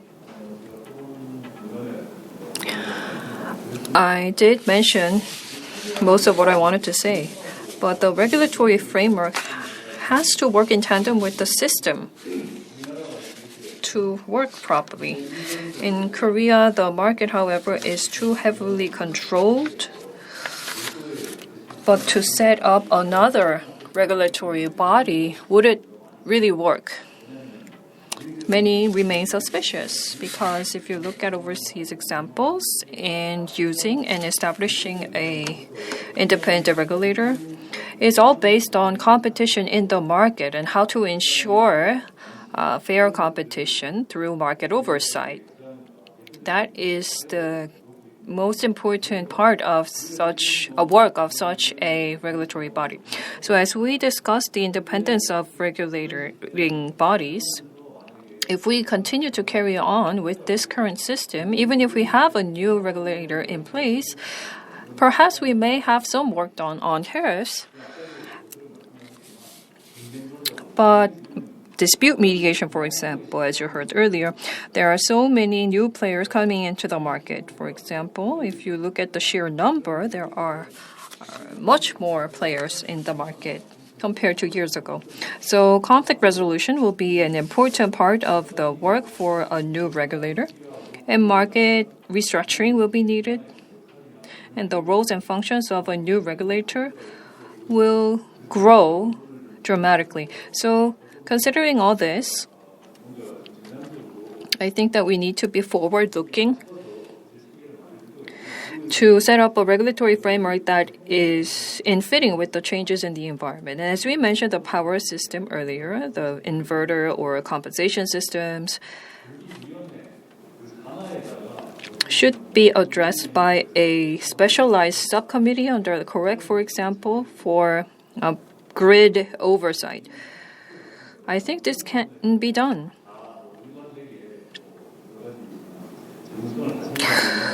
We have people with the right expertise to do the work in a consistent manner. But right now, the market operation itself is regulated, so we don't really feel the need to set up another independent regulating body.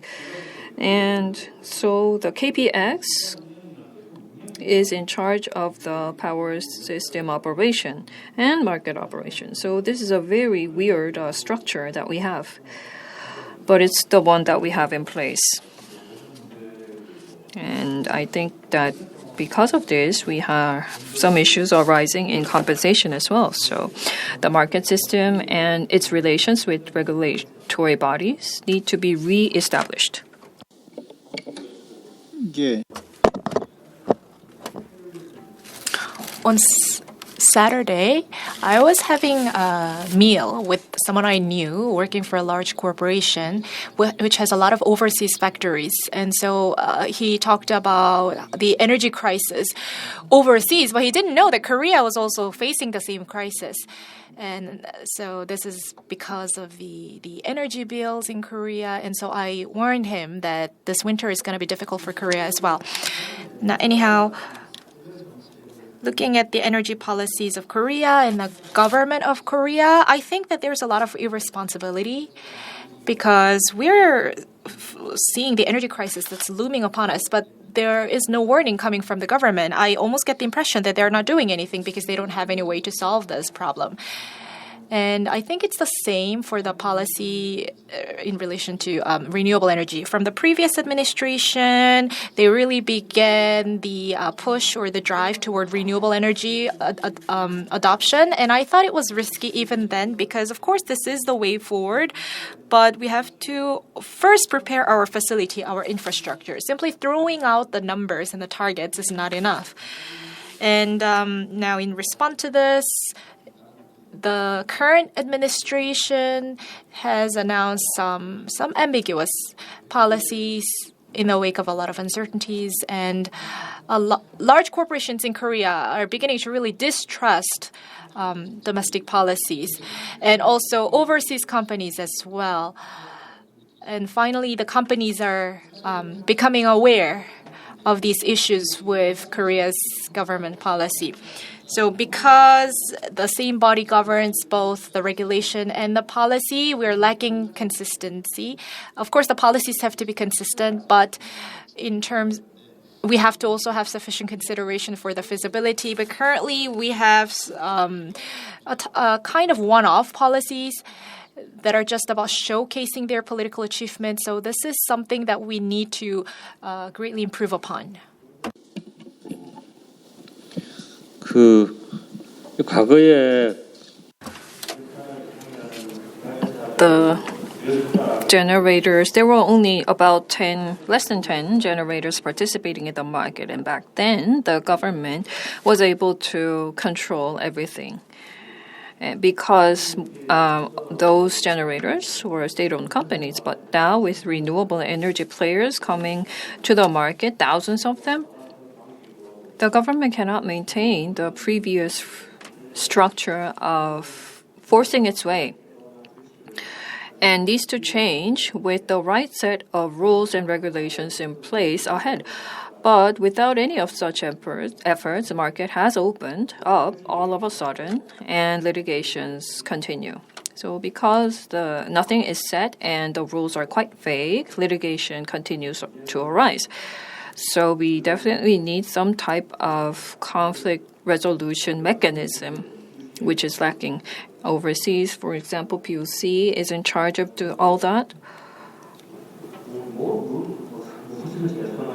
So all the institutions and all the changes, well, before we come to face with a big change, we really need to reorganize and align the necessary regulations and rules, but to putting off everything until we cannot put it off any longer will always lead to major issues. For example, if you look at immigration issues, the government thinks that we need to accept more migrants, but how to support or protect immigrants and how to prevent illegal immigration, all those legislative and institutions need to be in place before putting up the immigration, rather than putting off everything until there's a major issue that arises from immigration.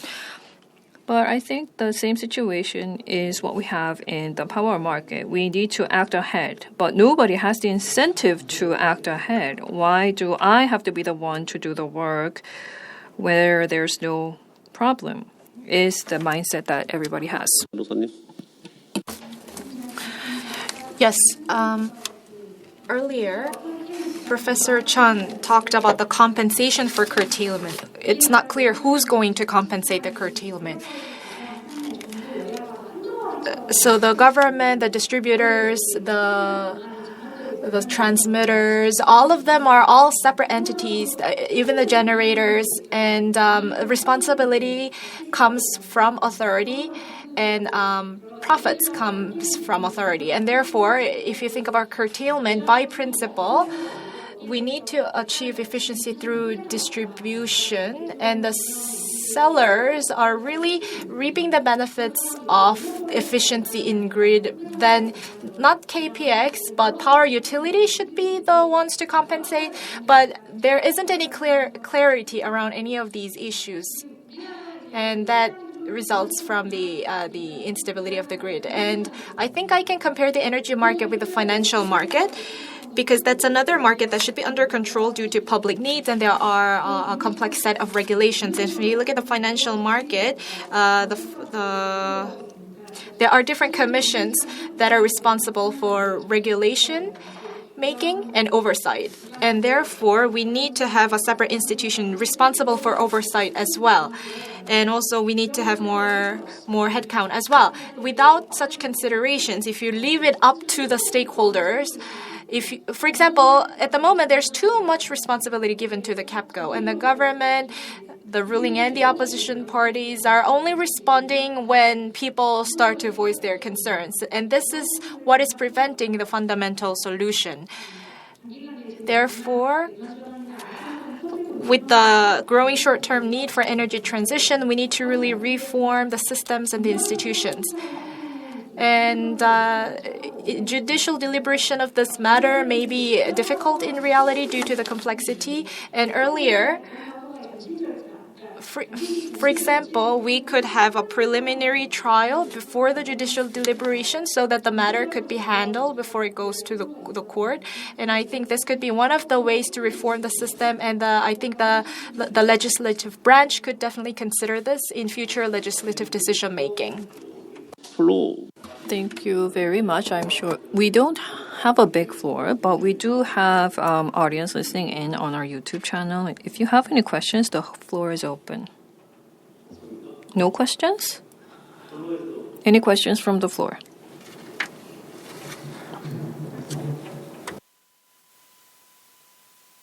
Yes, Dr. Seok.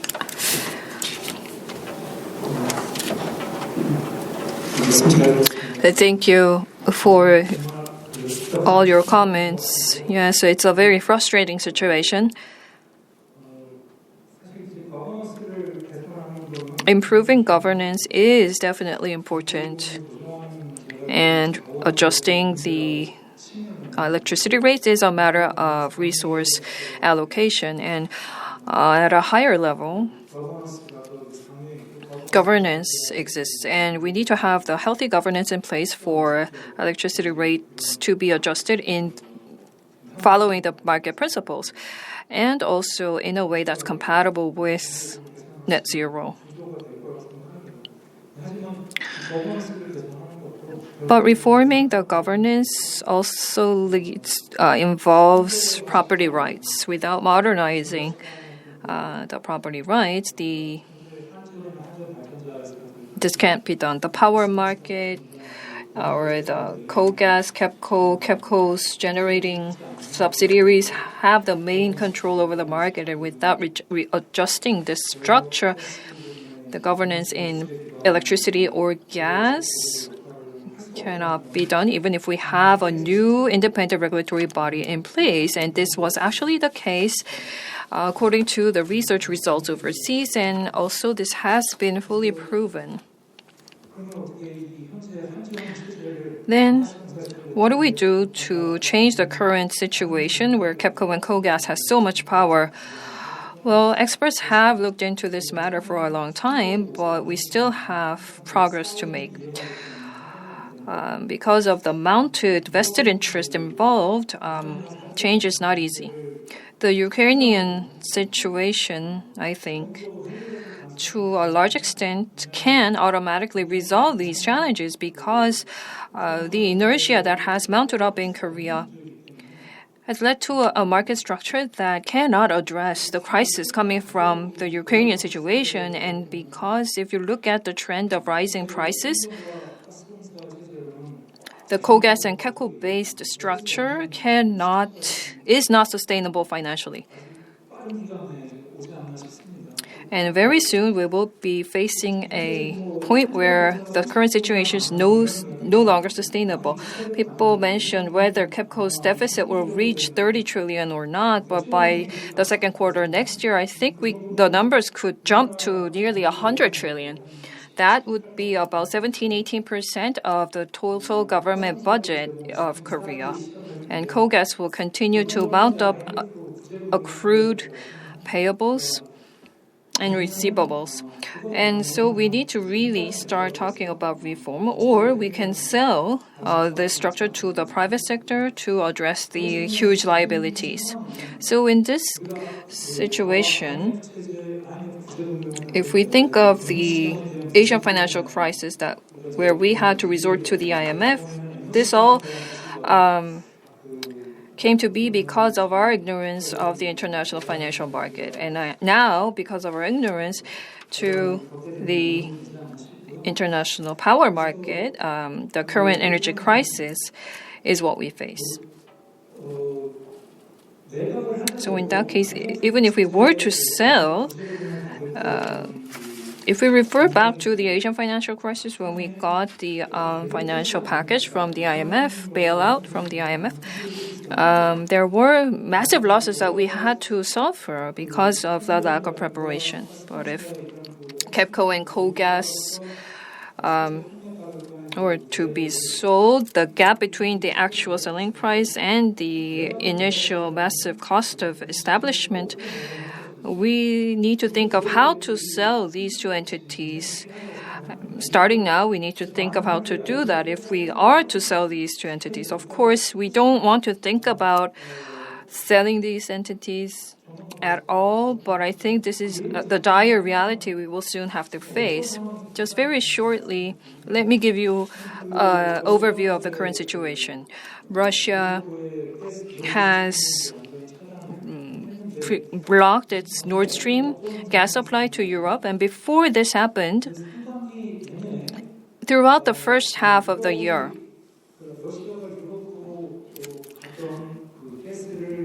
gas from Russia to Europe was reduced significantly. And in the meantime, for a long time, really, China had been purchasing low-cost LNG and resold that to Europe.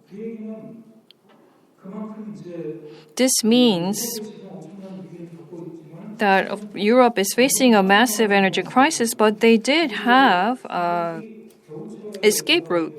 But come winter, when China will not have surplus gas to sell, and the blocking of Nord Stream by Russia and no reselling by China will combine into an effect that could be likened to the upcoming typhoon. It'll be send a shockwave throughout the market. And for months on, we are looking at this unfolding. The deficits that KEPCO is running is really the issue of the past, and we are set to face a completely new kind of crisis that we have never seen before.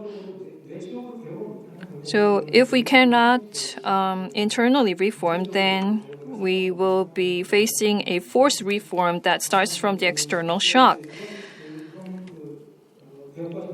In the process of reform, the losses that occur has to be minimized by preventing unnecessary losses, by planning ahead. And naturally, we need to think about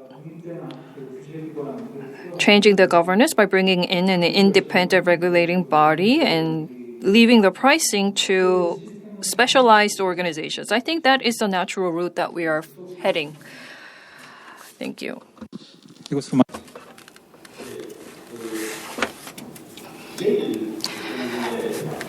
Tomorrow morning, we are facing historic typhoon with historic strength. And this winter, we're facing historically high gas prices. And this is why we need energy transition. In the first half of this year, Germany achieved 51% renewable mix, and the U.S. achieved 27.7% renewable mix. In Korea, it stands at about 7.5% of renewable energy in our energy mix. As of last year, we don't have accurate statistics, but I heard that it's about 7% range in terms of the share of energy mix. Facing the crisis of fossil fuels, we have to increase the deployment of renewable energy, and also we have to solve the problem of deficits of KEPCO, and we have to also reform the governance. So this really illustrates that Korea is facing a grave crisis, and it stands in the middle of a grave crisis. They say that with crisis comes opportunities. Therefore, we would need to tackle this crisis wisely in order to turn it into an opportunity. That is the objective behind hosting this roundtable. And I hope this served as the foundation for us to set the right path forward. Thank you very much. 고맙습니다.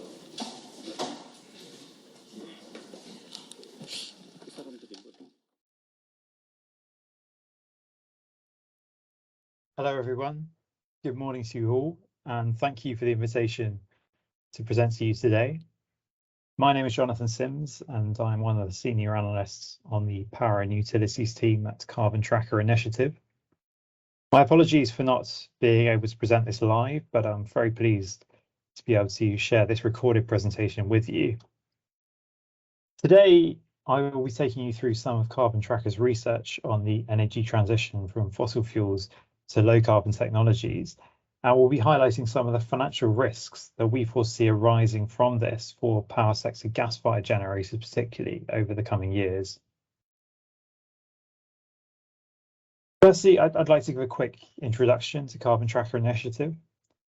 We are a financial think tank that carries out in-depth analysis on the impacts of the energy transition on capital markets and the potential investment in high-cost, carbon-intensive fossil fuels. We have a vision to help facilitate global energy markets to become climate secure for the future by highlighting how capital markets need to align with climate reality. That is the need for sectors to decarbonize in sufficient time periods to keep the global temperature rise from pre-industrial times well below the 2 degrees levels specified in the Paris Climate Agreement. We want to do this by empowering investors to divert capital away from the highest cost, most polluting fossil fuel projects, by engaging with companies globally to reassess the viability of their projects once the energy transition backdrop is fully considered, by helping both financial markets and policymakers to fully understand the risks of a disorderly transition, and by working with financial regulators to improve the levels of transparency on risks brought by the energy transition. I'm going to split my presentation into 3 parts. I'll firstly provide a bit of a brief explanation on how our data modelling works and hopefully explain some technical terms which may not otherwise be clear in later parts of what I speak about. I'll then talk a bit about events this year, which have driven levels of energy price volatility never seen before, and comment on how this has impacted the outlook and viability for long-term power sector gas use. And then I hope to focus the final part of my talk on the specific risks facing investors looking at power sector gas projects in Asia and the challenges that are likely to be faced if such parties continue to allocate large amounts of capital to the sector. So if I firstly give an explanation as to our modelling and how we look at financial risk for power sector generators with the climate backdrop in mind. We base our asset level modelling on two key climate scenarios set out by the International Energy Agency. The Beyond 2 degree scenario, which outlines the pathway by sector required for the global temperature rise to remain well below 2 degrees. And then the net zero scenario, which outlines the pathway for each sector to the world reaching a carbon neutral position by 2050. We calculate the maximum amounts of remaining coal and gas-fired power generation that is permitted in each year under these scenarios, and assume that if policymakers press ahead with enforcing the necessary emissions reduction, that it will be the costliest units that are phased out and retired first. Assuming that these units forced to close earlier than planned owing to climate policies were still generating profit at the time of their closure, otherwise would have closed sooner if already loss-making, we then measure the amount of potential future profit that will be lost to the plant owner through early retirement compared with what would have been earned if the unit had been allowed to run for its full planned lifetime under business as usual. The difference between the profits generated under business as usual and the climate constrained scenarios is what we refer to as stranded asset value, and can be seen on the right-sided chart here as those grey shaded bars which will be lost to the majority of power sector gas generators who will be forced to end operations around 2035 in advanced economies to align with a net zero scenario. We use this metric to both encourage the owners of already operating gas-fired power stations to plan orderly wind downs of their assets in such a way that maximises shareholder return, but to also highlight to any current developers of new gas plant projects that a significant amount of investment will be lost if you press ahead with such schemes now, as the business models for them is just no longer there. We also calculate the current net present value of planned future coal or gas power stations and assess whether such schemes are viable investments through this metric, which measures all estimated future cash flows of the project. Projects which produce net present values that are greater than their estimated weighted average cost of capital create value for investors, whereas a project which has an NPV less than its weighted average cost of capital destroys value and should be cancelled or else risks significant levels of capital investment being lost. When considering stranded assets, we look at three key inflection points with our recommendations to policymakers and investors. The first one is the point when new renewables become cheaper over investments in a country than building new coal or gas. This rush should be a clear signal to policymakers in that country to stop funding the construction of new fossil fuel-fired power stations and for investors to stop piling capital into such projects. Our second inflection point is then when new renewables by themselves become cheaper to invest in than continuing to finance the country's existing coal or gas plant fleet. And this is the point where policymakers can start thinking properly about the phase out of their power sector use of fossil fuels in line with long-term climate targets, knowing that cleaner and lower cost technology alternatives are now available. For investors, this is the point at which they should be rapidly withdrawing their involvement in any remaining fossil fuel-fired asset in that country, given the high likelihood that the asset will be outcompeted by renewables in the very near future. We do, however, acknowledge that flexibility still remains key to the functionality of global power grids and their ability to successfully meet demand. And so our final inflection point is where we see dispatchable renewable capacity, so solar or wind farms with battery storage capabilities, also outcompeting coal and gas power stations on cost, leaving such fossil fuel assets completely obsolete to the system. And that final point is where a phase out of fossil fuels for power sector use should already be fully underway, and is the point at which investors will no longer be receiving any returns at all from fossil fuel assets they may still have capital invested in. So having touched upon how our methodology works in practice, I'd now like to turn to the recent energy price volatility we've seen and the impacts that this has had on the power sector transition outlook. The repercussions of Russia's invasion of Ukraine have seen gas prices spike to record levels with the EU taking steps to cut its imports of Russian pipeline gas, and Russia in turn reducing its flows of gas to Europe. These events came at a time when there were already high levels of price volatility in global gas markets, as a slowdown in production during the COVID-19 pandemic meant that supply just could not keep up with rallying demand during 2021 as economies recovered.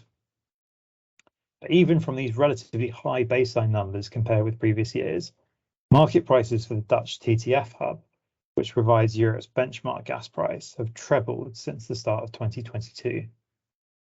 This is particularly alarming, considering we have not yet entered into the key winter months, and fears are building of how high prices might spike towards the end of the year, especially in the event of any cold snap period.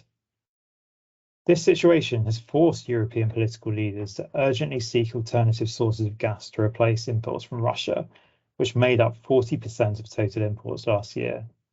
And this has resulted in a dramatic increase in Europe's demand for liquefied natural gas, LNG, which has significant knock-on effects for nations that were already heavily dependent on this market. But I will touch upon this a little later.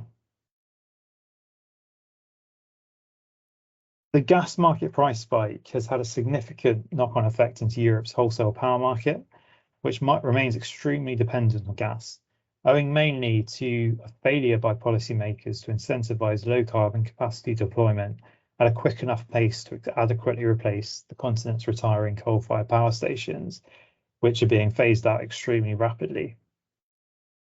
I show here on the chart the year-ahead power price for Germany, which in August reached levels 7 times higher than where it was trading just a year ago. And bear in mind that this is the baseload price, so essentially an average of all hours in the day, meaning that the peak demand evening hours built within this contract are going to be much, much higher.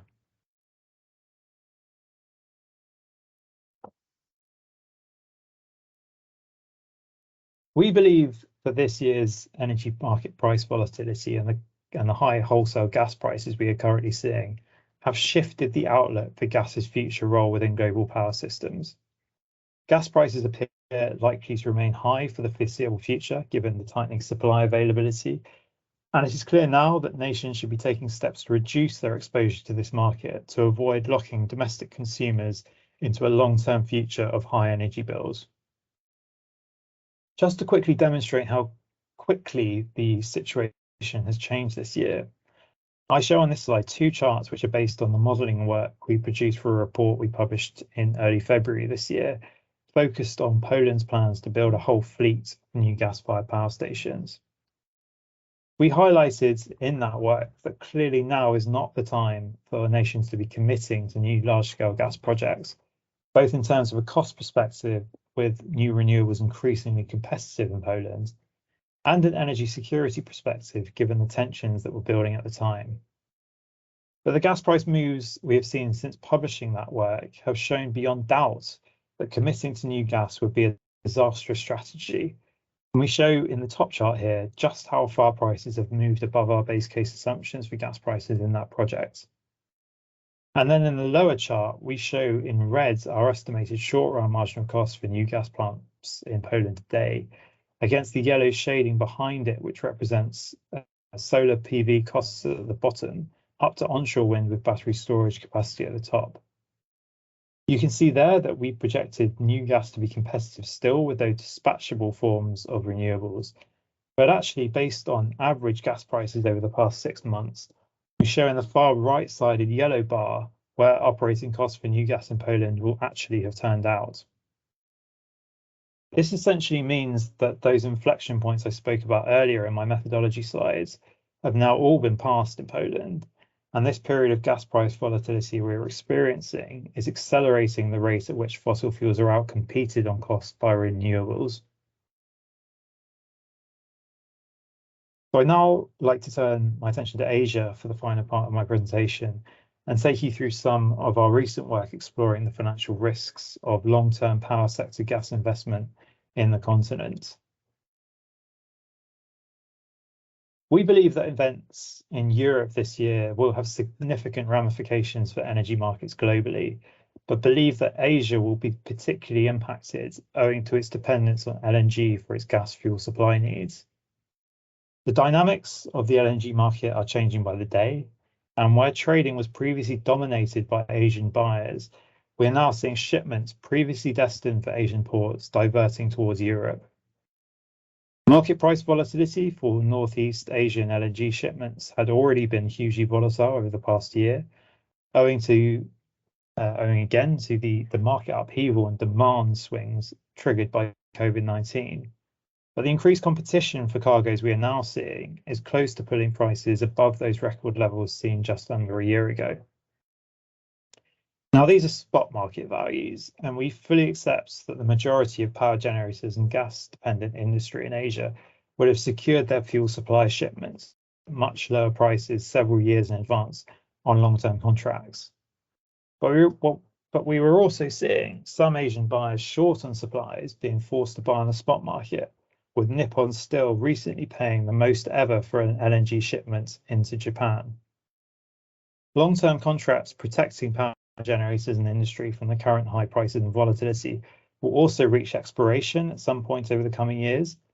And given the increased competition for LNG we are now seeing and the market's changing dynamics, it appears unlikely that prices will have significantly decreased by the time it comes to renew those long-term supply contracts.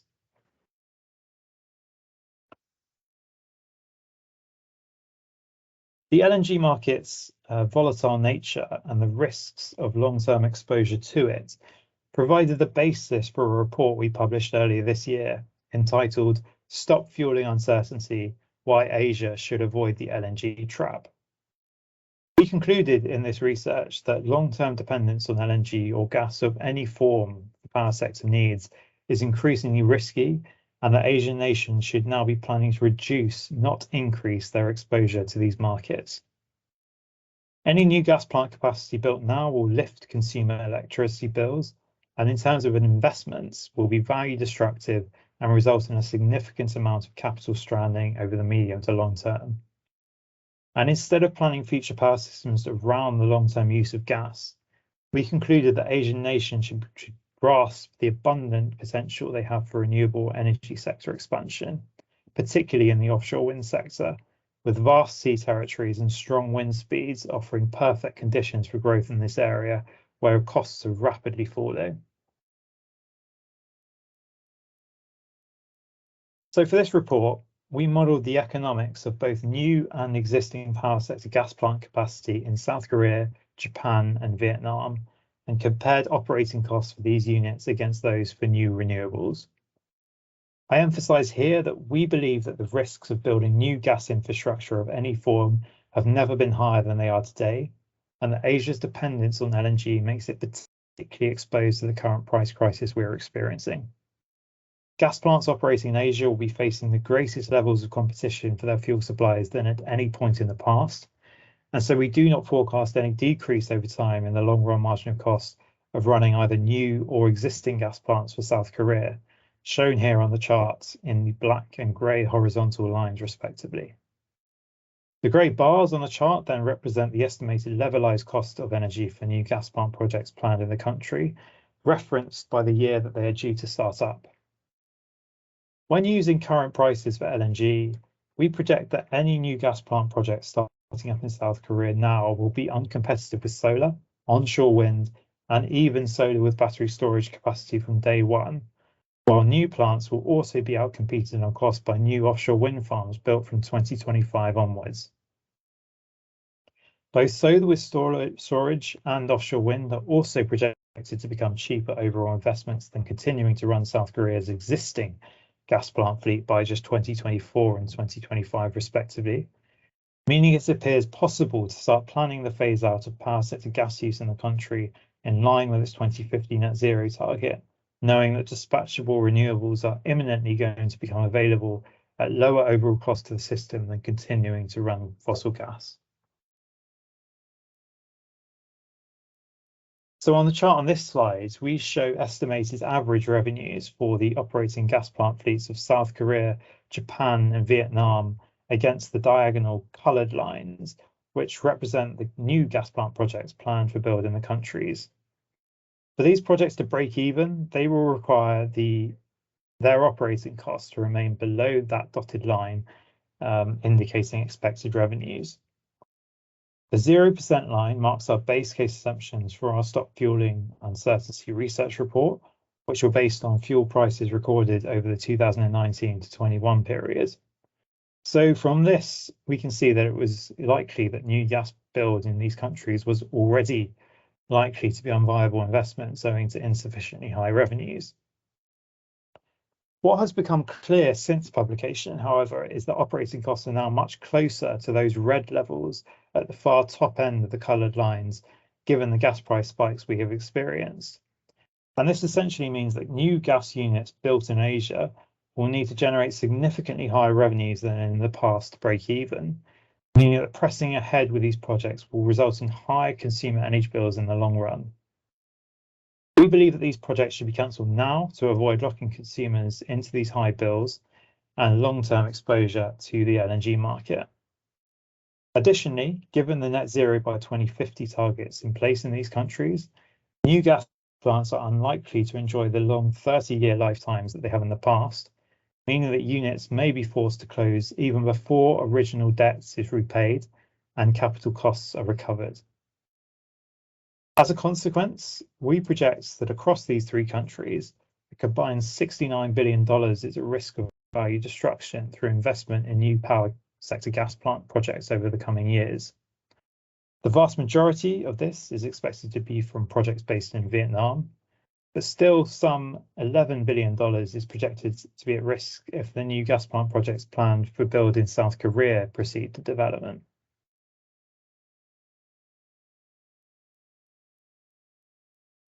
I'd like to just briefly turn attention now to Vietnam specifically, which clearly stands at a much earlier stage of maturity in its gas power sector development than South Korea and Japan, and is attracting international investment interest into potential opportunities there over the coming years. Much of the messaging directed towards Vietnam in our reports was focused more on highlighting to policymakers the extreme financial risks posed not only to new gas-fired power stations in the country, but also to the extensive network of infrastructure required to be built to support a new gas-dependent power sector if the country opts for this route as it begins its path away from coal. Vietnam has plans to increase its gas-fired power generating capacity more than fivefold over the coming years.